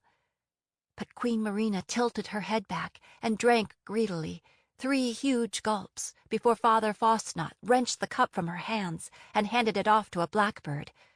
Then he gripped her wrist and thrust his face into hers, haranguing her about something. "Who was that? The one that fell?" Ash whispered. "That was the King of Arden's taster," Lila said. She pulled him into a corner and got in his face. "Do you know anything about this?" "What do you mean?" "No doubt they'll search all of us. You're not carrying anything you shouldn't be, are you? If so, give it to me, and I'll get rid of it." "Besides an amulet?" Ash touched his amulet, in the process returning his sting to its sheath. "Do you think I'm stupid? Only a fool would use a fast-acting poison on a target with a taster. The taster goes down before the king gets it into his system." Lila blinked at him, as if surprised by this display of logic. "What about the viper?" she persisted. "Were you responsible for that?" "I may be good with animals, but until I can teach a snake to bite the right person, I wouldn't use one to try and kill someone. Either this would-be killer is an amateur, or someone wants to put the king on his guard." Ash watched as Merrill forced his way through the crowd to kneel at the taster's side. And that's when the queen collapsed. Her ladies surrounded her, fluttering like birds. Merrill abandoned the taster and knelt by the queen's side. "Blood and bones," Ash muttered, debating. He hated to leave the queen in Merrill's incapable hands. There was no escaping the hall anyway. "You can't save everyone, Sulhan." That was becoming his mantra. And suddenly, somehow, Destin Karn was there, in Ash's face. "Come with me," he said, gripping Ash's arm, "and see to the queen." The lieutenant seemed unaccountably agitated. Maybe he was worried that if the queen died, he would get the blame for not somehow preventing it. "Master Merrill's handling it," Ash said. "I'd rather not butt in. He's furious with me already, and I'm still a little shaky from—" "Listen to me, healer," Karn said. "The queen is the kindest, most compassionate, the only truly decent person in this entire court. You are going to come with me, and you are going to heal her if you can, understand?" "All right," Ash said. "Let's go." "That's what you get for being so damned capable," Lila called after him. 28. Death's Doorstep. The crowd parted to let Ash and Karn through. He climbed onto the dais to find Merrill waving a pomander under the queen's nose. "Stay back and give Her Majesty some air," he cried. Montaigne leaned against a marble pillar, guards on every side, arms folded across his chest. His eyes were like chipped ice, fixed on Destin Karn. There would be no getting close to the king now. "That poison was meant for me, Lieutenant. How could you let this happen when there has already been one attempt on my life? You knew there was an assassin in the palace." He gestured angrily, the stone on his right hand glittering. "Apparently, he has the run of the place." "Nobody leaves this room without being searched and questioned," Karn said. "The kitchen staff are being interrogated as we speak. We will find out who's responsible." Ash knelt beside the queen. She lay on her back like a princess in a story, her skin pale as porcelain, her breathing shallow and ineffective. There was a blue tinge around her lips and fingernails. "Go tend to the taster, boy," Merrill snarled. "I'll handle this. I've been treating the royal family for years." "Then they are lucky they are still alive," Ash murmured. "I should let you treat the queen, and when she dies, you'll reap the consequences. But I've taken oaths. I can't do that. Now get out of my way." "Merrill," Lieutenant Karn said, planting a hand on the master's shoulder. Do as he says, by the king's command. The look Merrill gave him was pure poison itself. The healer rose, straightened his tunic with great dignity, and crossed the dais to where the taster lay, neglected. Ash sent up a prayer for the taster, then turned back to Queen Marina. Using his thumb and forefinger, he slid back her eyelids, and did not like what he saw. He looked up at Karn. "Bring me the cup she drank from." Karn did as he was told. When he handed Ash the wassail cup, Ash sniffed at it, sniffed again. There, amid the cinnamon and clove and rum, he smelled something familiar. Geddon. Made from a fungus that grows on yew trees, it was easy to find throughout the 7 realms. There was no time to lose. He rummaged in his kit, came up with a small brown bottle, thrust it into Karn's hands. 1 pot powder, 1 pot water. Cook over flame until it dissolves. Karn glanced over to where Merrill was hunched over the taster, but watching them. "Perhaps Master Merrill—" "No," Ash said, recalling the water hemlock incident. "Whatever you do, don't get him involved. Do it now!" he roared when Karn hesitated. "Are you going to wait until she is dead?" Ash turned back to the Queen. Her breathing was already slowing. Soon she would forget to breathe, her heart forget to beat. The poison was abroad in her body, hunting down the spark of life so it could be extinguished. There was no easy way to call it back. The best he could do until Karn returned was to support her breathing and keep her heart going. He leaned close, feeling the whisper of her breath against his cheek, the thread of her pulse in her wrist. When her heartbeat faltered, he pressed both hands against her chest and used flash to compress and release the heart. It seemed to take forever, but finally Karn was back, with a bottle of warm, murky liquid. Ash sniffed at it, nodded, and said, "Good. Now sit her up as best you can." He felt Lila's presence behind him. "Each of you, take an arm and hold her steady." Tipping her chin up, Ash poured half of the preparation into her mouth. "If you can hear me, Your Majesty, please swallow." He wasn't sure if she heard him or not. He massaged her throat. She coughed and choked a little, but he managed to get most of it down. They waited. For an awful moment, she lay still and cold. Then she took a deep breath, released it, took another. The color returned to her pallid cheeks. Her breathing strengthened, and her heartbeat too. Karn and Lila both breathed out, as if they had been holding their breaths. "Good work, Hila," Karn said softly, not bothering to hide the relief in his voice. Ash held up the bottle with the remaining antidote. "Give this to the taster," he said. Lila cleared her throat.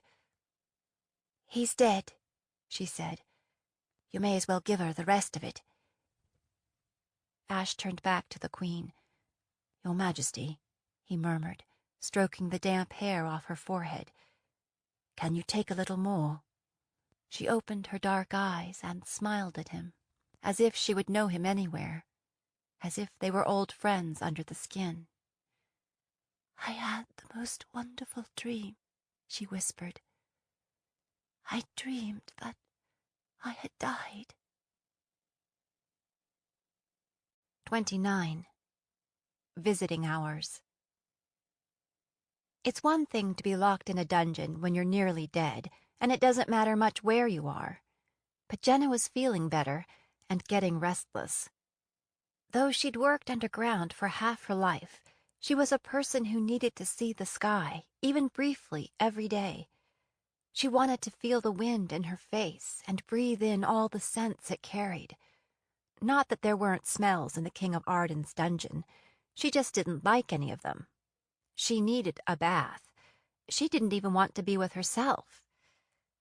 Jenna was still manacled to the wall, but Karn had given her a longer chain, maybe convinced that she didn't intend to hang herself. So she used the extra bit to pace back and forth, burning off energy and trying to build her strength back up. If she had the chance to escape, she wanted to be ready. She'd slid her pendant out of the lining of her velvet coat and had hidden it between 2 loose stones in the wall. She was tempted to put it back on, but worried that it would be discovered. She was hungry, too, starving, in fact, like her body knew that it had fasted for a week and was making up for lost time. She had no way to mark the time, but it seemed forever since anyone had brought her food. That wasn't the only thing she was hungry for. She'd hoped the healer, Adam Freeman, would have come back to see her by now. She was drawn to him in a way she hadn't been since Riley, back when she was just a littling and easily smitten. It's not easy to muster up a romance when you're cold and exhausted and dirty most of the time. It didn't help the cause that she'd been walking the world as a boy ever since Riley died. Besides, after Riley, she'd realized that love was just a setup to get your heart broken. So now she was locked in a dungeon, dirty as a miner on a bender, and she was falling for the enemy's healer, who might be a wolf. Maybe she hadn't learned much after all. Wolf, she repeated in her head, like a besotted farm girl. She really should stop calling him healer and wolf, but Adam Freeman didn't sound right somehow, and so she had a hard time saying it. Even when he said it, it sounded like a lie. She was getting tired of the tight circle she could make around the bed. She scanned the room. The torches were mounted high on the wall. If she stood on the bed, she might be able to reach them. Then what, play with them? They wouldn't burn hot enough to melt her shackles. Still, for something to do, she climbed up on the bed and stretched up high, reaching, feeling the pull in the wound in her belly. She heard somebody fumbling at the door and dropped like a rock, hitting the bed hard. Was it the healer? Her heart accelerated. But no. The door swung open to reveal Destin Karn with a goblet in one hand and her jeweled dagger in the other. Oh. What was that noise? His eyes flicked around the room. What noise? Just now. Jenna gave him a look like you might give a littling who's making up stories. I didn't hear it. Karn crossed to the bed and pulled up a stool, resting the blade across his knees. At least the blade was clean now. He raised the goblet. Happy solstice, Jenna, he said. He took a long drink. Is it really solstice? I didn't know. Karn raised his glass again. May the sun come again. Where is my wassail? She asked, eyeing his. You need to be careful drinking wassail around here, Karn said with a wink. His slow, deliberate speech said that he'd definitely been drinking, though he wasn't stumble drunk. I'll chance it. When he didn't respond, she said, What about something to eat? Karn furrowed his brow. Are you hungry? Nobody's been down here all day, Jenna said. So yes, I'm hungry. Oh, he said. I'm sorry. He seemed to think that handled it. Jenna gritted her teeth. Why are you here? I need to ask you some questions, he said, now that you're feeling better. Jenna's empty stomach clenched. This was what she'd worried about all along, that if she survived, she'd be put to the question. He'd brought nothing with him save a cup of wassail and the dagger, but there was a whole array of torture tools just outside her door. Look, she said, I'm not who you think I am. Who do you think I think you are? Karn said. It took a while to hack through that word tangle. You think I'm one of those patriots, but I'm not. I worked in the mines and made a little coin on the side telling fortunes. Me and my da, we just tried to keep our heads down and stay out of trouble. Yet you came into my father's tavern and you killed him. It was an accident, Karn said. Well, he's just as dead as if you did it on purpose, isn't he? Jenna was having a hard time reining in her temper, partly because she was guilty and her father was innocent. Yet he was the one who had died. Karn waved this away. Anyway, I'm not here about the Patriots. You're not? He shook his head. I'm here about you." Fear lay like a stone in her belly. "Look, if you think you can get drunk, come down here and—" He shook his head. "No," he said flatly. "Tell me what you know about the symbol embedded in your neck." And that was how the truth she'd been beating away with both hands found a place to roost. "This is really about the mage mark?" "Yes," Karn said. "It is." "Then you probably know more than I do," she said, exploring it with her fingers. "You've seen it. I haven't." "Were you born with it?" "As far as I know, it's like a birthmark. Or maybe a curse." "A curse?" Karn leaned forward, eyes narrowed. "What do you mean?" Jenna didn't know much, so she saw no reason not to spill it. "All I know is what I've been told," she said. "My parents adopted me from an old woman who said she was my grandmother.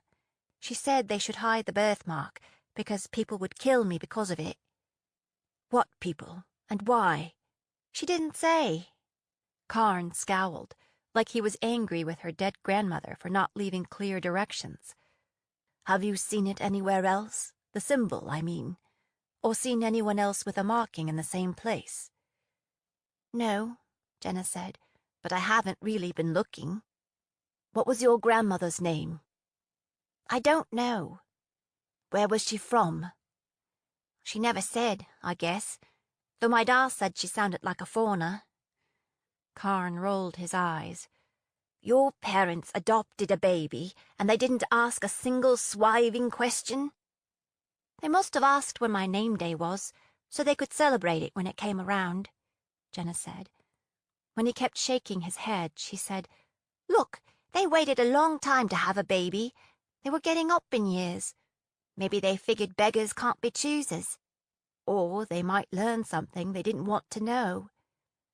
"Have you ever been to the Northern Islands, or Carthus?" Jenna shook her head. "I'm not even sure where that is." "Perhaps your family was from there, or maybe they traveled there." "Why all these questions about places I've never been? Are you sure you have the right person?" "Why is the Empress Celestine looking for you?" Karn snapped the question out like it would catch her off guard. Jenna felt like she was wading in deeper and deeper with nothing to hang on to. "Who is Empress Celestine?" "Empress Celestine is the Empress in the East. She rules the Northern Islands and Carthus," Karn said. "Or most of Carthus.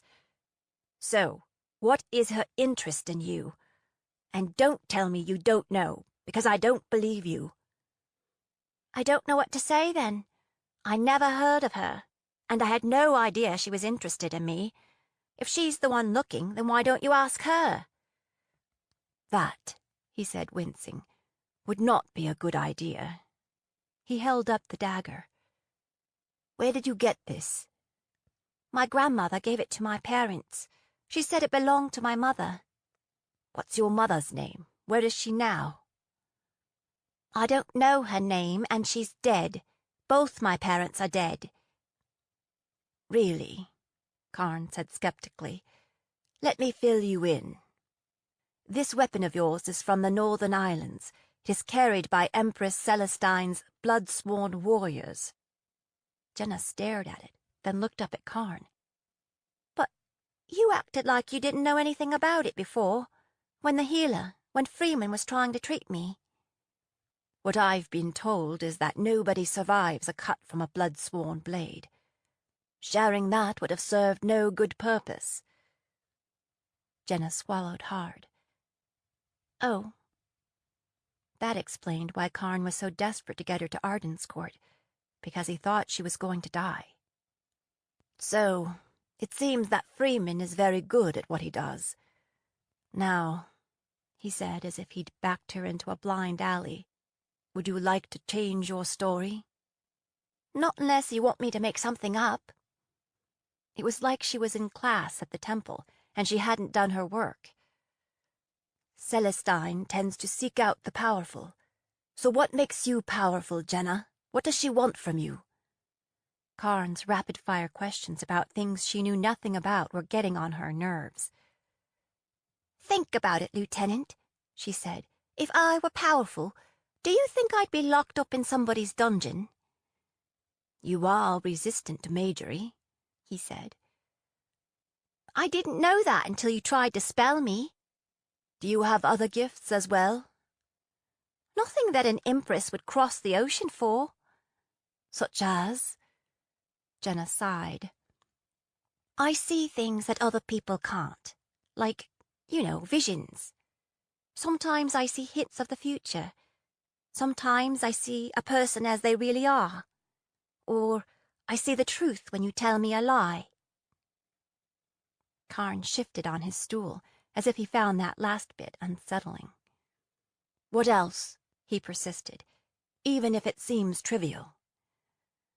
"I have good hearing and a sensitive nose. I can see farther than anyone I know, even in the dark." She hesitated. "I heal up quick, whether it's a cut or whatever. And I don't burn." "What?" "Just what I said. My skin turns heat and flame. Even when I was little, I could snuff out a lantern with my fingers or pull a pan out of the oven barehanded." Karn didn't seem impressed. "How is that helpful?" "It's helpful to a blaster," Jenna said. "Or a baker." Karn gripped the chain that bound Jenna's wrists and jerked her in close, so they were eye to eye. "Do you think this is some kind of joke? I don't think you understand just how precarious your situation is," he hissed. "The Empress is hunting you, and we need to know why before she finds you." As it sometimes did, the truth tapped Jenna on the shoulder. "Who's we?" she said. "The king doesn't even know you're down here, does he?" Karn stared at her for a long moment, his face gone stony as the Felsian escarpment. He pushed to his feet, reached high, and pulled down one of the torches. "You're resistant to flame, are you?" He thrust the torch into her face, and she flinched back, startled. "Prove it." Jenna raised her manacled hands to shield her face. "I don't know what you're trying to—" "I said prove it!" He jabbed at her again, and this time she closed both hands around the flaming head of the torch and held on until she smothered it out. By then, the end of her sleeve had caught fire, and she had to bat it out against her side. "Look what you did," she said, examining the charred cuff. "I only have the one shirt, and you—" "Blood of the martyrs," Karn whispered. "I never meant you to. Let me see your hands." Karn gripped both her wrists and examined the palms of her hands. He sucked in a breath and looked up at her, eyes wide with relief or surprise, or both. "They're not blistered. They're not even red." He tapped her hand with his fingertip. "It feels like they're armored." "That comes and goes," Jenna said, pulling free. "I don't know why you keep asking me questions when you don't believe any of my answers." At that moment, the door banged open and they both turned, startled. It was the healer, Adam Wolf, his arms full of packages. He froze in the doorway, staring at the two of them, apparently clasping hands. "What the hell is going on?" He spoke quietly, but his voice was laced with steel, and there was a darkness at his center that she'd not seen before. "Freeman," Karn said, "this is a surprise." "Obviously," Adam said. He set his packages down at the head of Jenna's bed and turned to face Karn, his body balanced and ready for action. He did resemble a wolf in a way, one who had chosen his prey and was considering the kill. "Well, what are you doing here?" He took a step toward Karn. "I told you that she needed rest. You couldn't let this wait for even a day." "Careful, healer," Karn said with icy calm, though one hand found his amulet. "Don't lose your head and do something you'll regret. I needed to question Jenna today, because it was now or never. She may be your patient, but she is our prisoner." But I'll get the blame if she has a relapse. Adam sniffed the air, then took another good look around the room. What's burning? One of the torches went out, Karn said, shooting Jenna a warning look as he relit the torch and set it back into place. Ah, Jenna thought.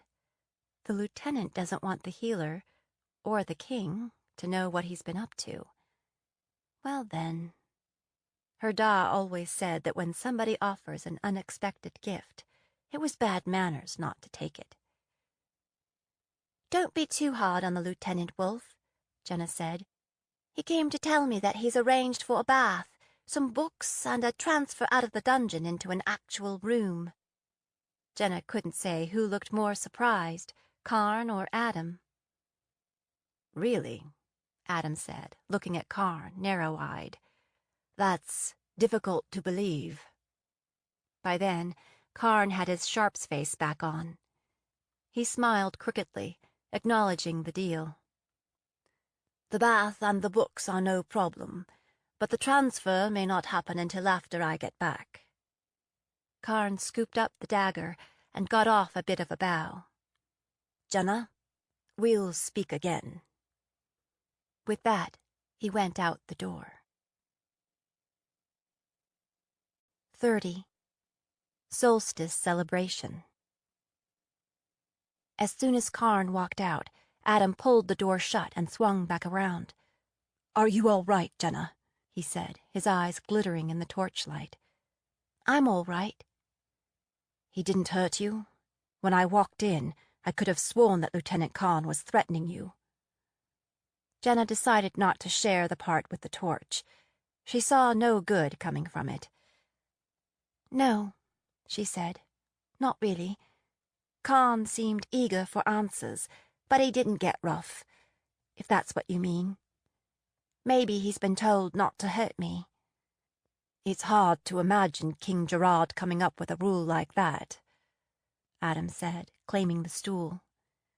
Jenna hesitated. I got the feeling that Karn was down here on his own account, like the king didn't know he was interrogating me, and...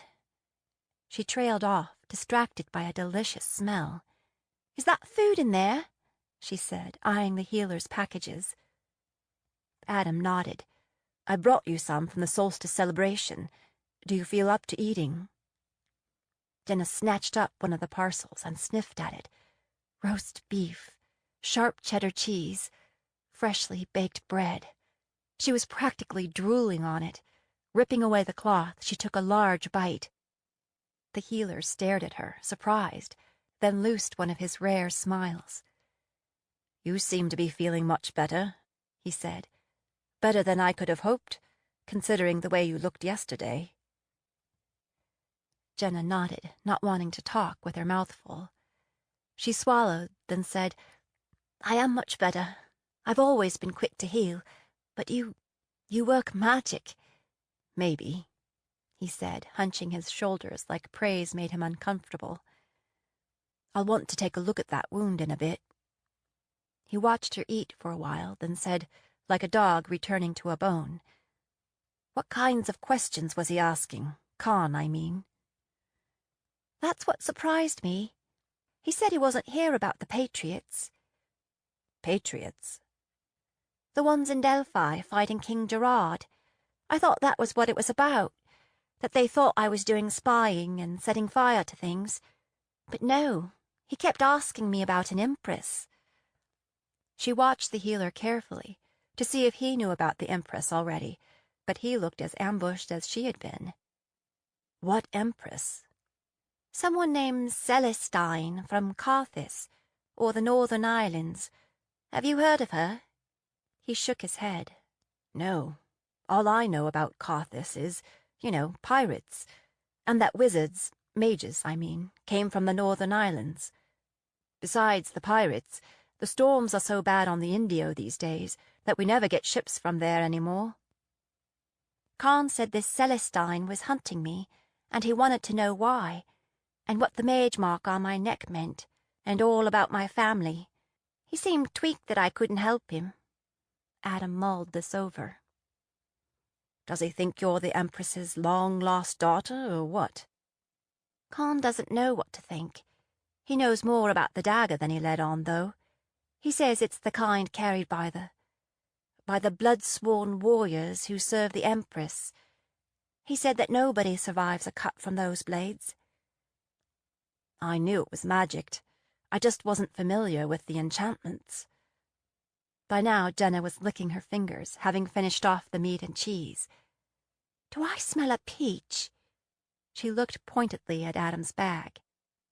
Smiling and shaking his head, Adam pulled a ripe peach out of his bag and held it out to her. Jenna snatched it and bit into it, the juice running down her chin. Merciful Maker, she said. We never get these in Delphi. Save room, Adam said. I brought sugar cakes and wassail, too. Wassail? Jenna leaned forward, making no attempt to hide her excitement. You brought wassail. The healer unwrapped another bundle to reveal fancy solstice cakes and set them next to her on the bed. Then he handed her the flask and a cup. Ah, Jenna said. She expertly uncorked the flask with her teeth and poured, then wound her fingers about the cup and closed her eyes, breathing deeply. Everybody makes wassail his own way. Cinnamon, cloves, hard cider. She took a sip. Rum, she added. It's strong, he warned her. Good, she said, and drained the cup. Adam stared at her as she picked up a sugar cake and bit off a corner. I'd go easy on that, he said. Poison and alcohol don't mix. I disagree, Jenna said. This is just what I need. My da owned a tavern. I used to make the wassail on solstice and on the Day of the Dead. He always said I made it best. She paused, lost in wistful memory for a moment. When she focused in on Adam again, he seemed to be staring at her lips, which made her stare at his, and wonder what it would be like to... Stop it. You've probably got peach juice running down your chin, and that's why he's staring. She mopped her sleeve across it, just in case. Now he probably thinks you were raised in a barn. She refilled her cup, trying to cover her embarrassment. Are you feeling better? I am, Adam said, taking a swallow from the flask. It always takes a while to recover from a healing. Believe it or not, I'm faring better than usual, since I couldn't use magic to heal you. Jenna frowned, confused. Isn't that what you did? It's a subtle difference. In most people, I can use magic to close up a wound, or cure an infection, or minimize pain, to treat disorder of whatever kind. In your case, that didn't seem to work. But what I could do was remove the toxic magic that was causing damage, because that wasn't part of you. He paused, grimacing. I'm sorry. Sometimes I don't know when I've crossed the line from a conversation into a lecture. No, it's all very interesting, Jenna said. You do seem like you've had a lot of practice, and some schooling, too, which surprises me. When I first met you, I took you for a soldier. A soldier? Why a soldier? Because the King of Arden uses his mages to kill people, not to heal them. Plus you have the body of a soldier. She reached out and squeezed his muscled arm, then quickly let go, flustered. I mean, you didn't get those muscles stitching up wounds or mixing potions. I don't do much of that around here. I scrub a lot of floors, I'm a demon with a mortar and pestle, and I've been shoveling a lot of horse dung, too. There's never any shortage of that, Jenna said. The healer laughed. No, he said, especially not at court. He tipped back his head and drank again, his long throat jumping as he swallowed. Now, he said, setting the flask aside and pulling his healing kit closer. Before I drink too much, I want to take a look at that wound. Jenna sat on the edge of the bed, her blanket draped around her hips. She lifted her shirt up out of the way. Adam leaned forward, reaching around her to unwrap the linen. Her skin prickled at his closeness, the warmth of his breath, the scent of soap that she was beginning to associate with him. Looking at the top of his head, she could see a faint line where the natural red of his hair met the brown dye. She resisted the temptation to trace it with her fingers, to let him know she wasn't fooled. "I know you, Wolf," she thought, "even though you try and keep your secrets." Adam pulled the linen away and set it aside. Jenna's skin pebbled as the air hit her bare middle. Then she felt the warmth of his hands under her ribcage as he examined the wound. Her heart began to thump so hard it seemed he would notice. She fought a sudden urge to slide off the bed and onto his lap, wrap her legs around his middle, and "Stop it!" Still, that idea, once kindled, was hard to put out. Think of something else. Name the saints of the Church of Malthus. That would kill anybody's desire. Fortunately, or unfortunately, the healer's mind was on other things. "Blood and bones," he muttered, sitting back. "That's impossible." "What?" Jenna said, breaking out of her fog. She craned her neck, trying to see. "Your wound is all but healed. Overnight." He looked up at her, his expression bewildered, as if expecting her to explain. "Well, they said you were a damned good healer, Wolf," Jenna said. "I'm good, but I'm not that good." Adam shook his head, biting his lower lip. "The area over the wound is hard, like armor, or scales. I've not seen anything like it." "That always happens when I get hurt," Jenna said. "It crusts over like that at first, then goes back to normal." She shrugged. "Strange." The healer ran his fingers over the wound. "I don't see any reason to wrap it up again. It's better protected than anything I could do." He pulled a jug of water from his kit and warmed it between his hands, then washed the area and allowed it to air dry. When he finished repacking his kit, he set it between his feet, but made no move to leave. He seemed to be wrestling with himself. "What?"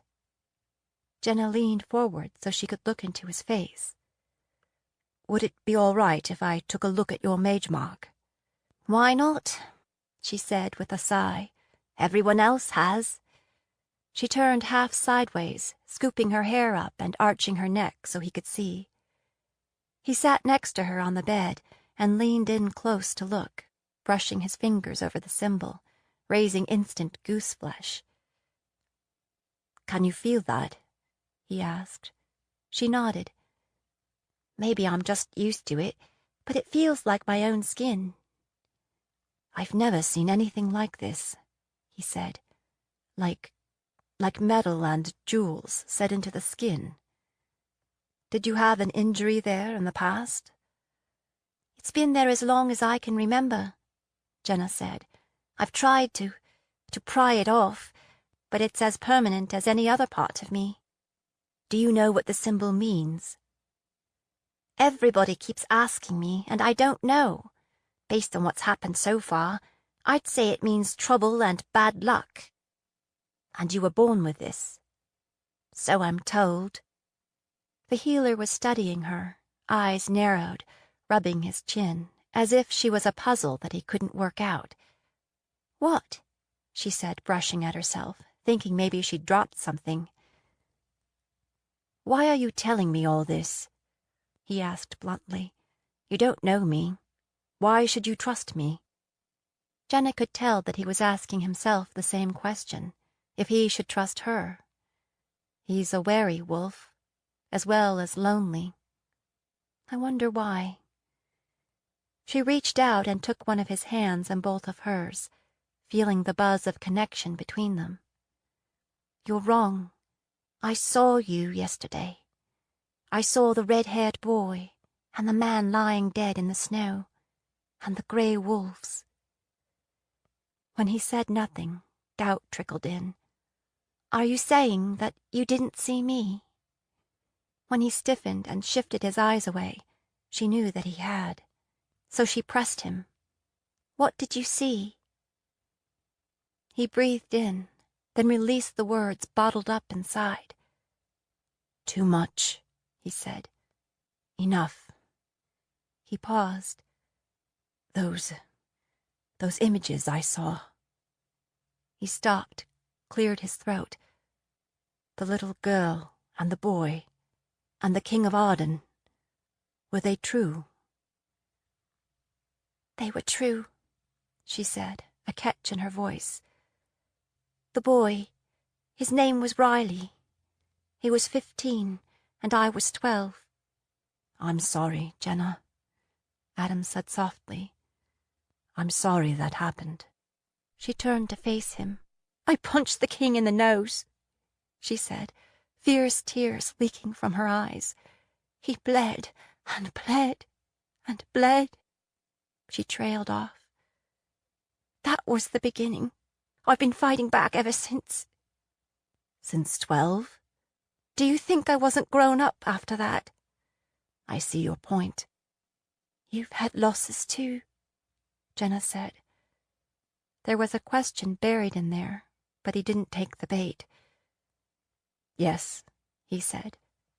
I suppose I'm still walking that line between life and death, trying to choose which side I'm on. I want you on my side, Healer, Jenna said. And I want to be, he said. It's just... He searched her face. How do you ever really know a person? Jenna ran her fingertips over the back of his hand, tracing the veins. Not everything is a lie, Wolf, she said. Sometimes you have to believe what you see. His head came up, as if she'd startled him. Leaning forward, she slid her arms around his neck and kissed him on the lips. For a moment, he resisted, then surrendered. It was a long time before they broke apart. 31. The Empress's Gift. It was becoming an ordeal, getting in to see the king.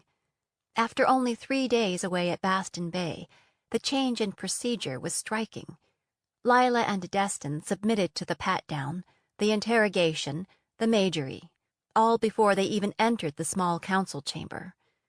The mage on duty, Mark Desjardins, scowled as he rooted through the crates full of flashcraft. "More chains for the enslaved, Barrow Hill," he said when he'd finished. "You may not approve, but it's a living," Lila said. "Somebody has to do it, so it might as well be me." Desjardins didn't seem impressed by that logic. The blackbirds hoisted the crates and carried them into the hall, Lila and Karn following behind. The usual suspects were ranged around the conference table: Marin Karn, Michel Baudetort, and Gerard Montaigne. They all wore grim expressions, and the tension was thick as thistle and just as prickly. Whatever they were discussing, it seemed to be bad news, and General Karn was the one in the hot seat. They had no intention of sharing, though, because they quit talking as soon as Lila and Destin walked in. Destin seemed to pick up on the mood in the room as well. His gaze flicked from face to face, resting on his father's the longest.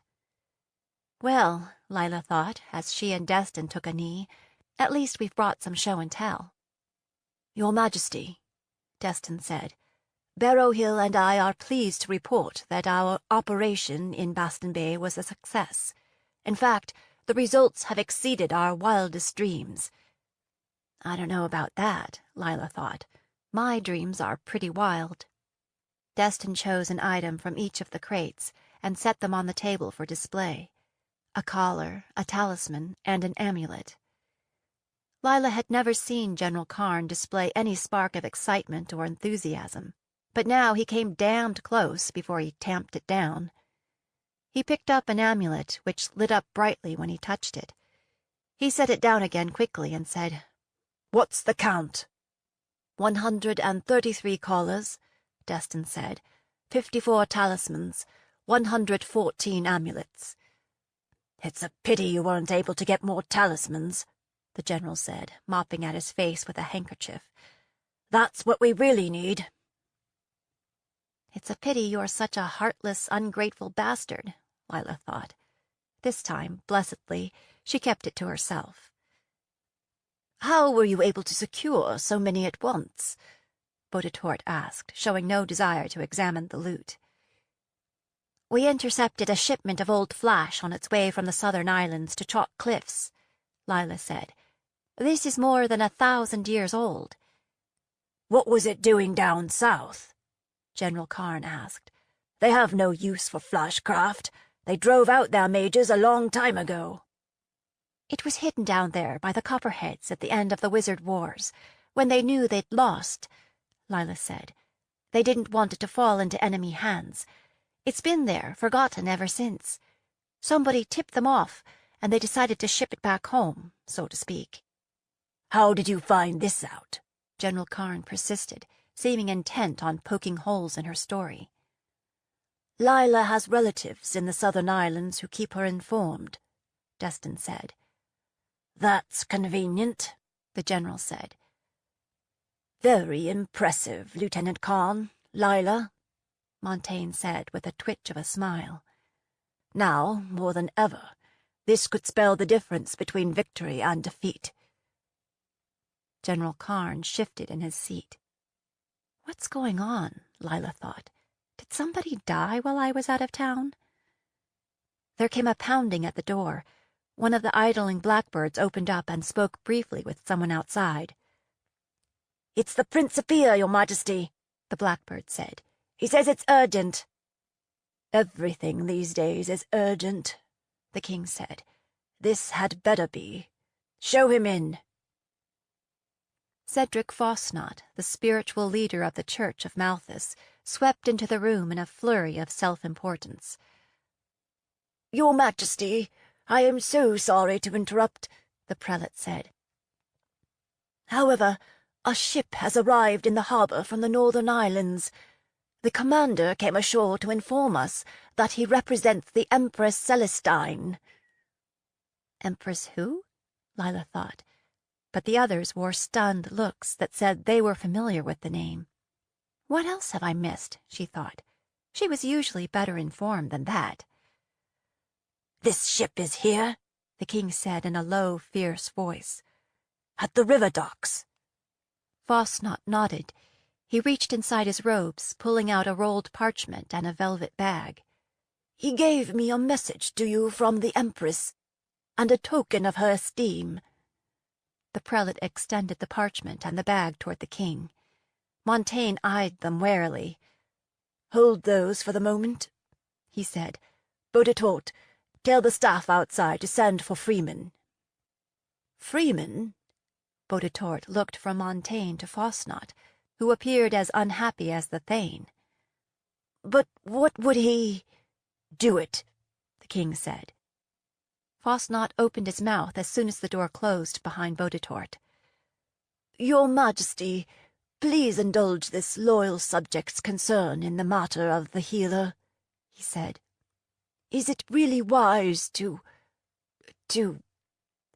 His gaze fell on the Karns, and he seemed to be trying to rework what he meant to say. To introduce unfamiliar magery into the room, especially a mage who has had such a brief tenure here? The king's lips tightened into a thin line. The boy has demonstrated more talent in his brief tenure here than many who have been here at court for years. Lila thought. Maybe I've underestimated the runaway princeling. He seems to have charmed the king, at least. Eventually Ash arrived, with Boditort watchdogging him, having run the gauntlet outside. He bowed to the king. His eyes flicked from Destin to Lila, narrowing when they lit on the crates of flashcraft. You asked for me, Your Majesty? Fosnot, give the items to the healer so that he can examine them for curses, enchantments, and poisons.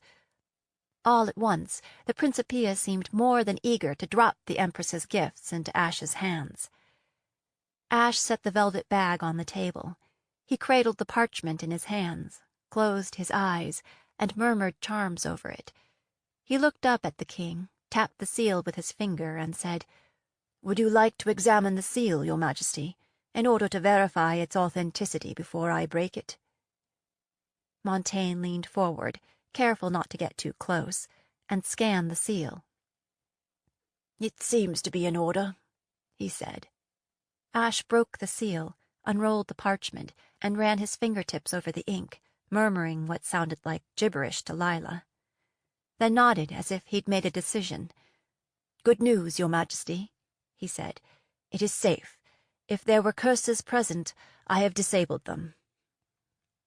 He handed the parchment to the king, then turned his attention to the velvet bag. Meanwhile, the king scanned the Empress's message quickly, then thrust it at Destin. "She knows. The bloody Empress knows we found the girl. She wants to make the exchange as soon as possible." "But that doesn't make sense," Destin muttered. "How could she possibly know?" "She's a bloody sorceress," the king snarled. "A witch. Maybe she's sacrificed a virgin or a goat. How would I know?" "She's a witch?" Fosnot looked betrayed. "Commander Strangward never mentioned that." Destin read, tracing the script with a finger. "I understand that you now have the mage-marked girl in your possession. I have sent Commander Strangward with an array of gifts, including a powerful weapon that will ignite terror in the hearts of your adversaries. This will be evidence of my good faith." He looked up. "What's all this about a weapon? Did you see it, Fosnot?" The cleric shook his head. "It's still on board his ship." "She promised us an army of mages," General Karn said, snatching the parchment from his son's hand and reading it over himself. "What makes her think that we would be satisfied with a weapon?" "It takes time and resources to move an army," Destin said. "The Empress might have been unwilling to undertake it without knowing for sure that the girl is the one she is seeking." "What would you know about armies?" General Karn growled. The general never misses an opportunity to take a shot at his son and heir, Lila thought. I wonder why. Destin met his father's sneer unflinchingly. "Given that the Empress learned of the girl's presence here so quickly, I think we have to assume that she has agents right here in the capital." "Agents that you should have ferreted out before now." "Lord Strangward is eager to meet as soon as is conveniently possible," Fosnot said, as if eager to reclaim the stage. "He says that any time after dinner would suit him." "Tonight?" Montaigne snorted. "He shows up here unannounced and demands an immediate audience with the king of the realm." The cleric's mouth twisted as if he tasted something sour. "He appears to be unschooled in court manners, Your Majesty. From his appearance, I would have guessed him to be a horse savage or a pirate." "He'll just have to wait," the king said. "Tell Strangward we'll meet with him tomorrow in the small hall." Fosnot cleared his throat. "Tomorrow is the feast of St. Malthus." "The day after tomorrow, then," Montaigne amended. "Lord Strangward would prefer that we meet on board his ship, so that he can display the weapon, which is down in the hold." "If he thinks that I am foolish enough to get on board a ship with a pirate, he is sadly mistaken," the king said. "I don't mean to be carried off to the Northern Islands and held for ransom." "Your Majesty," Destin said, "could we perhaps meet in your pavilion at dockside? That would be close to the ship, and yet allow us to meet on our home ground." "I see no reason to meet this barbarian halfway," Montaigne said. "He should be happy that I am meeting with him at all." His liegemen looked at one another, as if each hoped that one of the others would speak up. They want this deal to go forward, Lila thought, whatever it is. Strangward might be unschooled in courtly ways, but the king has no practice at diplomacy either. He's used to getting what he wants by force. Your Grace, General Karn said, we need that army. We need the funds. And if the Empress is offering a fearsome weapon, we need that too, especially now. It is your failures that have put us in this position, Karn, Montaigne said. Don't forget that. It could rekindle enthusiasm for the war in the Thane Council, Bodetort said. We have nothing to lose and much to gain by hearing what the barbarian has to say. It's a wise leader who keeps his eyes on the ultimate goal, uniting the 7 realms under Ardenine rule, and in the grace of the true church, Fosnot said. We know that you are the kind of strategic thinker who takes the long view, even if it involves dealing with witches. At least until we get what we need from her. The king looked from one to the other, a muscle working in his jaw. Spare me the flattery, gentlemen, he said. Very well. We will meet in the small hall. Fosnot, tell Pettyman to arrange for housing for Strangward and his crew outside the— He prefers to stay on board his ship, Your Majesty, Fosnot said. He does not want to inconvenience you or impose on your hospitality. Is that so? The king said. If true, that would be a first. Lieutenant Karn, tell Pettyman to arrange for new quarters for the girl, inside the keep, but on one of the upper floors in the tower. It's already in process, Your Majesty, Destin said. Montaigne swung toward Ash, who still seemed to be studying the contents of the bag, though Lila suspected he was listening closely. How's the girl's health? Ash looked up. She is doing remarkably well, sire, to have suffered such a serious wound, he said. I would, however, recommend that you wait another week before— See that she is in good shape by the day after tomorrow, the king said. Yes, Your Majesty, Ash said. Well, Lila thought, at least the princeling seems to be learning when to give way. But he wasn't finished. Your Majesty, Ash said, would you like to hear more about the Empress's gifts? The king seemed to have forgotten all about the velvet bag. Yes, of course, he snapped. What is it? There are no enchantments, Ash said, weighing the bag in his hand. He pulled a silver platter toward him and emptied the contents onto it.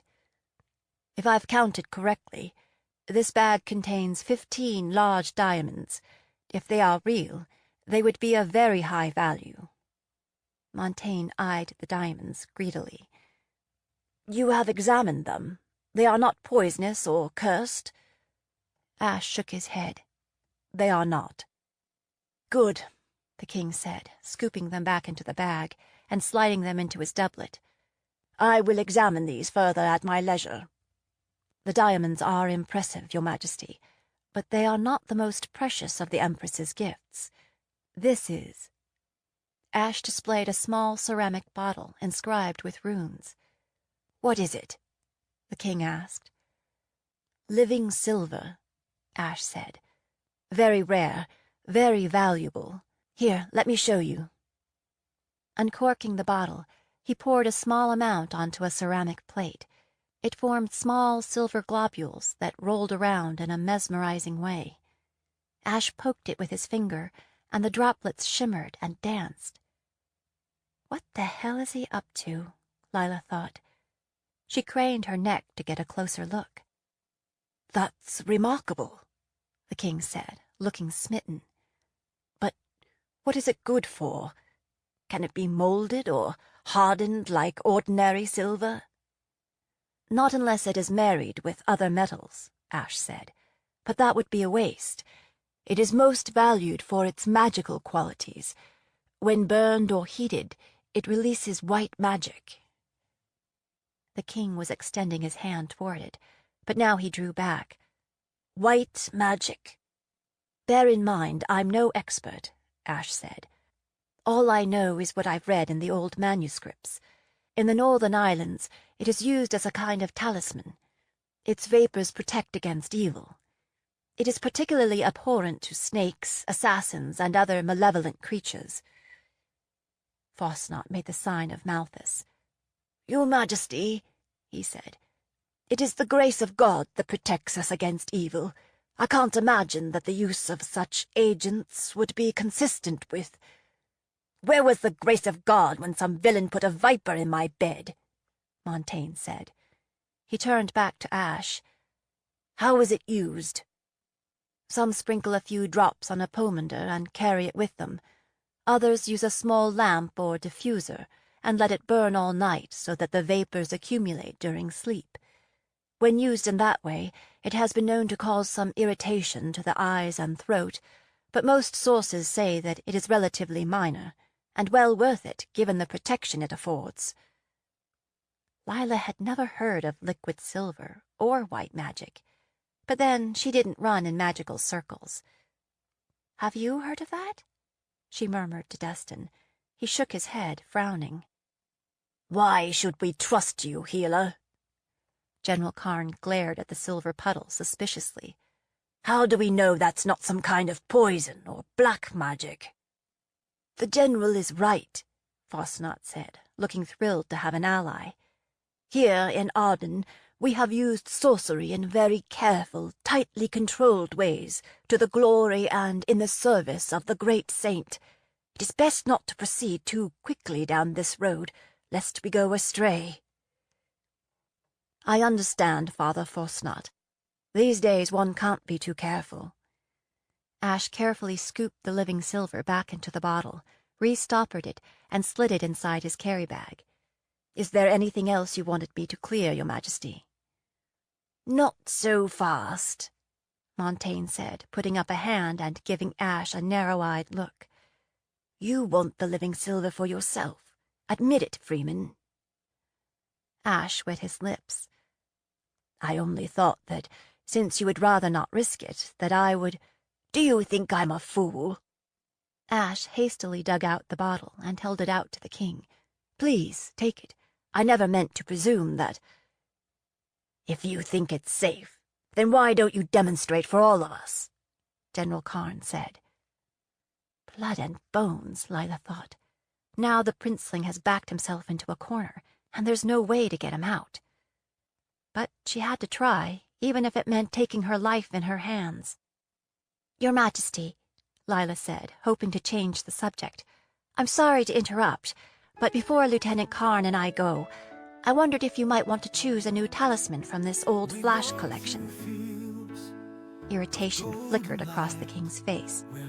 Why would I want to do that?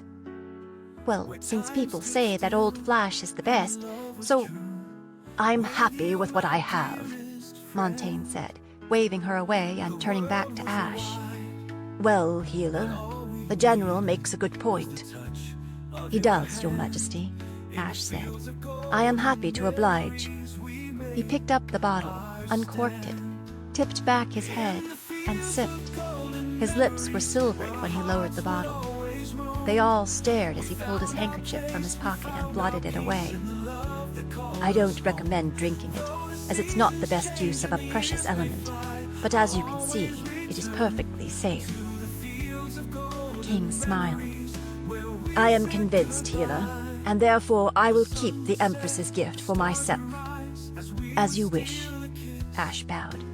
Careful, he warned. It's heavier than you think. He put the bottle into the King of Arden's hands. 32. A Little Bad Judgment.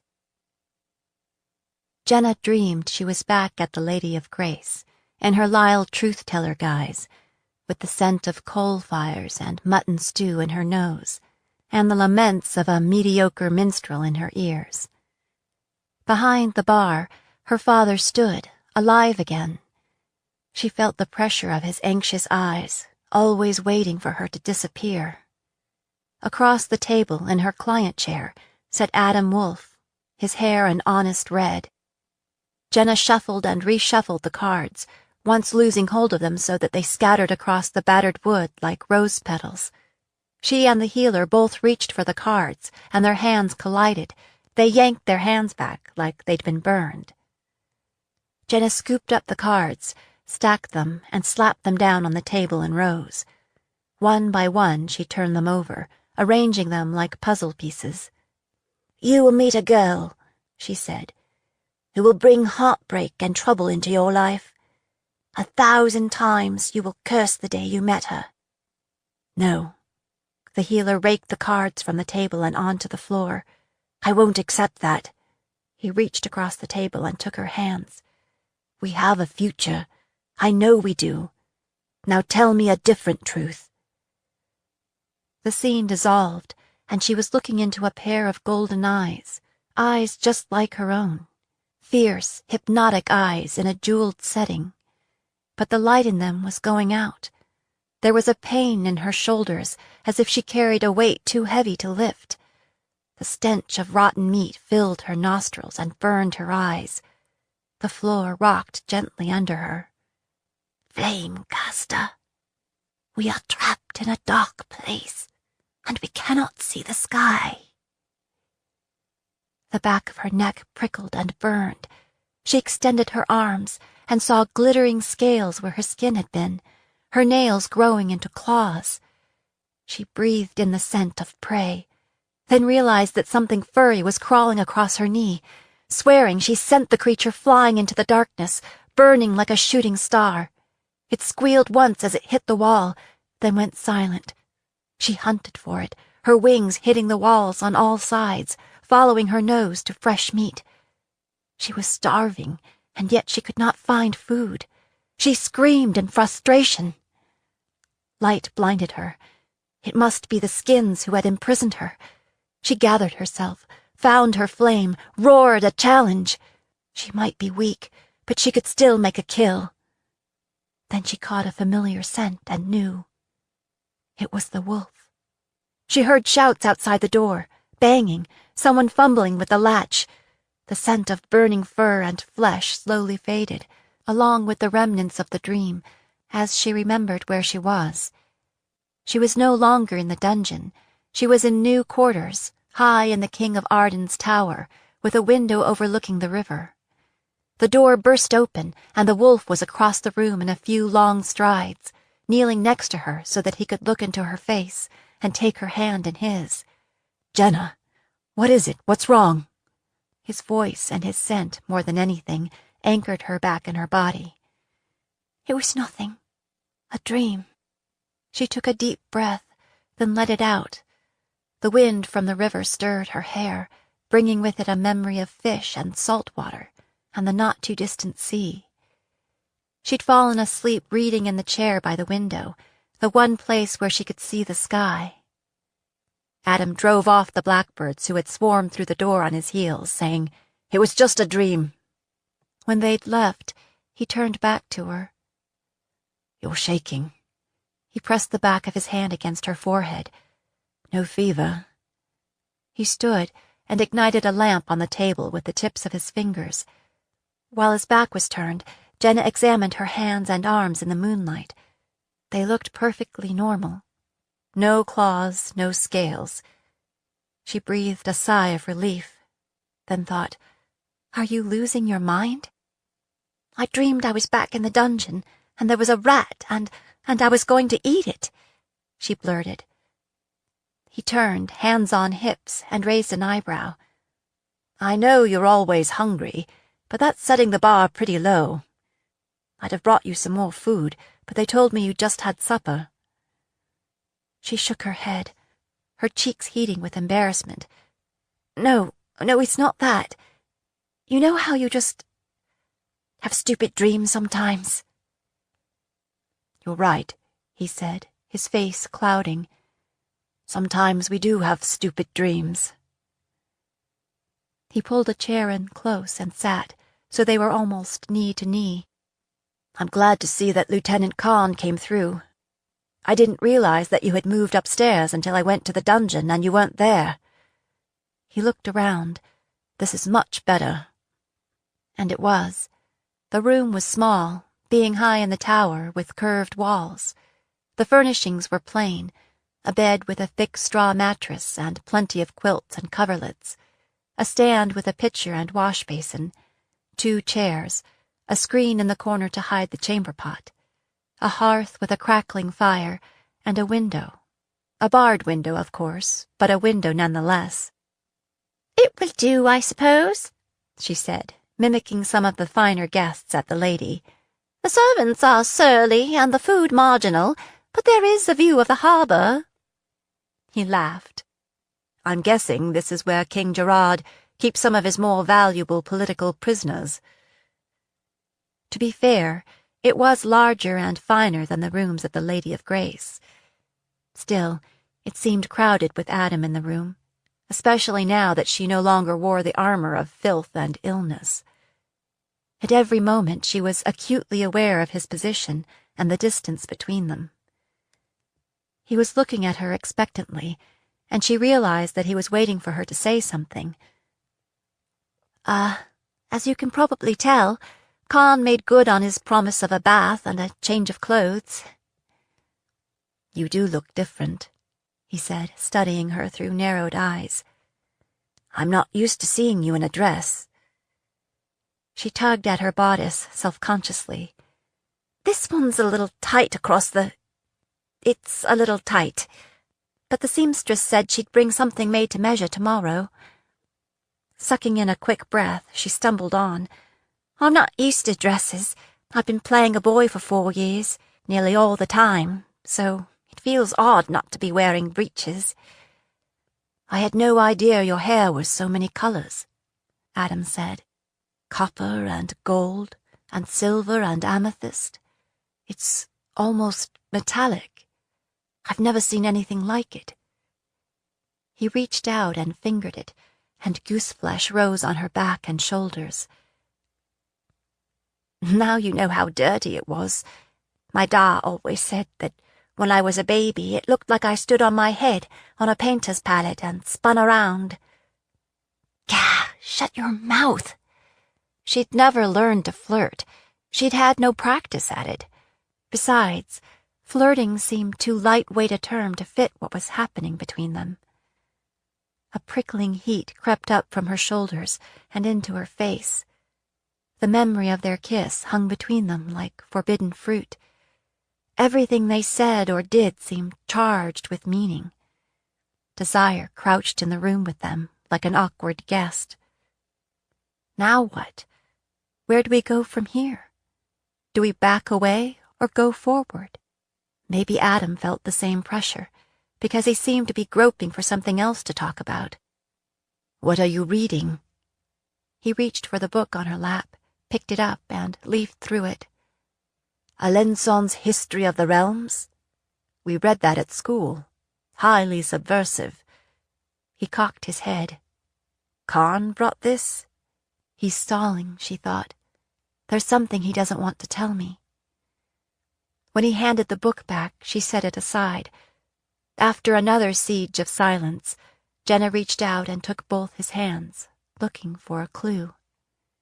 The only image that came to her was that of a ship, hazy-looking, shrouded in mist, more like somebody's idea of a ship. "I dreamed I read the cards for you," she said. And I predicted I would bring heartbreak and trouble into your life," she said. Too late, he said, staring down at their joined hands. Heartbreak and trouble got there ahead of you. "You may as well tell me what's on your mind," she said, releasing his hands. "What's the news? Am I to be executed? Sold into slavery?" The look on the healer's face said she wasn't far off the mark. "An emissary has come from the Empress Celestine," he said. "She's the one Lieutenant Khan was asking you about. Apparently, she's offering to trade a sack of diamonds, a mysterious weapon, and an army for you." He paused, looking around the room again. "That might explain the sudden hospitality. Montaigne doesn't want to be accused of trading in damaged goods." "Then he's damned lucky you're so good at what you do." Unable to sit still, Jenna stood, crossed to the hearth, and poked at the fire with a stick. "Why would somebody I don't even know be offering that kind of swag for me?" "There's to be a meeting in 2 days," Adam said to her back. "Maybe we'll find out then." I wanted to warn you ahead of time. Good, Jenna said, staring into the flames. We'll get it sorted out before this goes much further. When he didn't reply, she turned back to face him. Adam was chewing his lower lip, his face all over dread, as if trying to decide whether to keep delivering bad news or leave her in the dark. You're wondering if I'm stupid or naive or both, Jenna said. I'm neither. Settling down on the thick rug in front of the hearth, she patted the space beside her. Sit with me, Wolf. Just for a heartbeat, she thought he wouldn't come. But then he did, crossing the room and dropping to the floor beside her. He sat, his thigh pressing against hers, one knee up, the other leg extended straight out in front of him. She arched her back, wriggling a little, enjoying the heat and the crackle of flames, while she tried to work out what to say. This is an argument I used to have with my da all the time. He was the kind who saw disaster waiting around every corner. See, he was right, Adam said, fussing with his collar, as if it pinched. He was right, after 16 years, she said. We spend so much of our lives waiting to be ambushed by heartbreak. Why couldn't we be ambushed by joy? Anything's possible, right?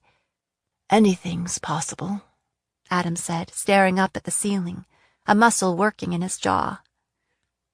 Take a wolf, for example, she persisted. If he's got a thorn in his foot, he's miserable and snappish, like a person would be. Once you take it out, does he worry it's going to get infected, or he's going to step on another thorn? No. Adam shifted his body, the friction between them sending her heart into a gallop. Does he cut off his paw to make sure it doesn't happen again? Adam snorted, his lips twitching. No. Does he beat up on himself because he was careless, or he took the shortcut through the bramble? She shook her head. No. He moves on. He enjoys the fact that he's not in pain. He doesn't know what's coming, whether he'll bring down a fell's deer or break his leg and freeze to death. But he recognizes that he doesn't know. But people, we act like we do. We write that bad ending before we even get there. Isn't that what makes us human? The ability to look at the present and predict what's likely to happen. But we're really not all that good at it, are we? No, he said. Jenna rested her hand on his thigh and heard his startled intake of breath. They both looked at it, a pale starfish against his dark breeches. Take me, for instance. Startled, he looked up. Excuse me, he said hoarsely. By most standards, I've had a miserable life. Orphan, raised in Delphi, forced into the mines at a young age, marked for death since birth. He eyed her, his brow furrowed, as if waiting for the punchline. So, how does that... And yet, dozens of times, I've been ambushed by joy and beauty in the most unlikely places, things I would have missed if I'd been preoccupied by pain. A sunrise over a slag heap, ham for breakfast when I didn't expect it, a song that goes straight to the heart. She ran her fingers along his thigh, feeling his muscles tighten under her hand. Maybe it's primitive to live in the moment, but there are advantages. For instance, I never expected to be ambushed by love in a dungeon. Jenna turned toward him, coming up onto her knees so they were at eye level. She looked into his face, reading the heat and hunger in his eyes. Me neither, he whispered, sliding his arms around her, pulling her in close. He kissed her. It was even more intoxicating the second time, and the third. Then she lost count as his fingers tangled in her hair, and he pressed his body against hers. It was all lean, hard muscle, and it fit in against hers just right. Then he kissed her throat and her mouth again, long and sweet. It hit her like a gulp of stingo, running down into her middle and kindling a flame there. She caught his lip between her teeth, nibbling it gently, then tipped him backward so that they were lying flat on the rug. She wrapped her arms around his neck and devoured him with kisses, his lips, his neck above the silver collar, that place just behind his ear. She slid her hands under his tunic, walking her fingers down his spine to the hollow at the base. He kissed her lips, her throat, the tops of her breasts, then crushed her to him, cradling her backside with his large hands. His fingers set off little explosions where they touched her skin that had nothing to do with Majorie. She sat up then, one knee to either side of him, and fumbled with the laces on her bodice. She had no skill at it, though, and before she got far, he caught her wrists, pulling her hands away. "Jenna," he said, looking dazed, like he'd stood too close when a deep mind charge went off. Despite the desire in his voice, there was a no there, too. "Let go, Wolf!" She shifted, pulled, trying to free herself. She could feel his body respond, and that made matters worse. "You don't understand," he said. "I've been here too long already. The blackbirds, they could come in at any moment." "Damn the blackbirds!" She was strong, but he was stronger. It was like a cruel joke. The more she struggled, the hotter she burned, and the harder it was to let him go. Finally, he rolled her over so she was on her back and he on top, sitting astride her. He pinned her hands to the floor and looked down at her, breathing hard like he'd been running a race. "You are making it really difficult to do the right thing," Adam gasped. "You know that, don't you?" "This is the right thing," Jenna said, arching her back so she pressed up against him. With that, he straightened his arms, and his weight came off her as he levered himself to his feet, putting the chair between them. Jenna hung her head, cheeks burning. "I'm sorry," she said. I only—" "Don't be sorry," Adam said, his hands clenching the back of the chair, his eyes glittering in the firelight. "This is the right thing. It's just not the right time. I don't want it to be like this." He gestured, taking in the tower room. "Hasty and furtive, under constant risk of interruption." She knew he was right, but still, she couldn't help saying, "If not now, when? What if this is it and we never—" Her voice broke. She tried again. "What if we look back and say, if only—" He crossed the room to her and gripped her shoulders, his eyes darkening to the color of the deepest lakes. "I promise you, Jenna," he said, his face fierce with purpose. "This is not it. I will find a way to—" She pressed her hands against his lips. "No promises, Hila." She pulled his head down and stopped the promises with kisses. 33. Playing the king's game. Was the king burning his gift of living silver or not? That was the question. For all Ash knew, the vial he'd given the king was rolling around in a drawer somewhere. He'd shot his poison arrow into the air, but he didn't know if it would hit a vital spot, and whether it would be soon enough to allow him to keep the promise he had tried to make to Jenna. He'd reviewed the telltale symptoms in Talison's leather-bound book. Tremors, mental and emotional impairment, skin changes. Montaigne didn't need to die from it, only feel poorly enough to call on Ash for treatment so he could finish the job.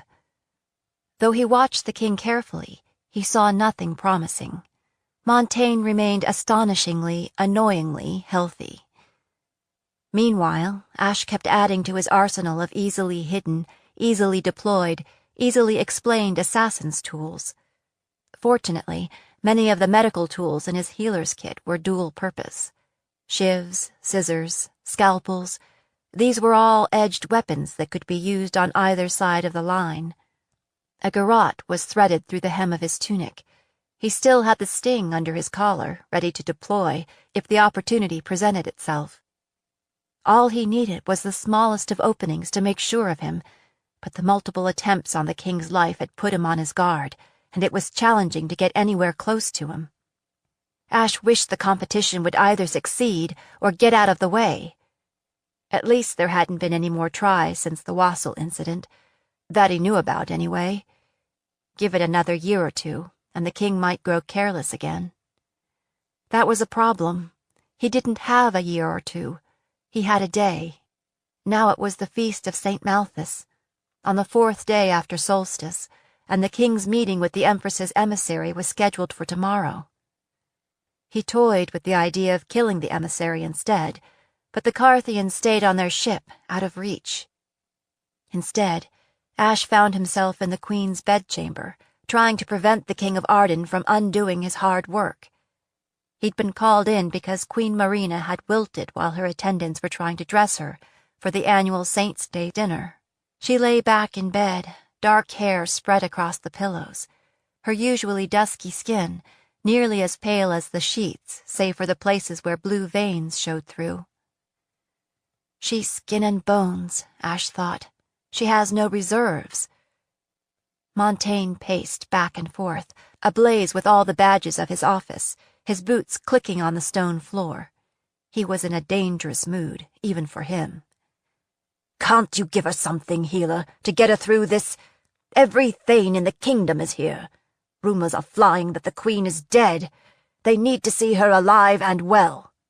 He paused. "Especially now." The low flame that had burned inside Ash ever since his father's death blazed up. This is the man who declared war on the Fells when my mother refused to marry him, Ash thought. They'd been at war ever since.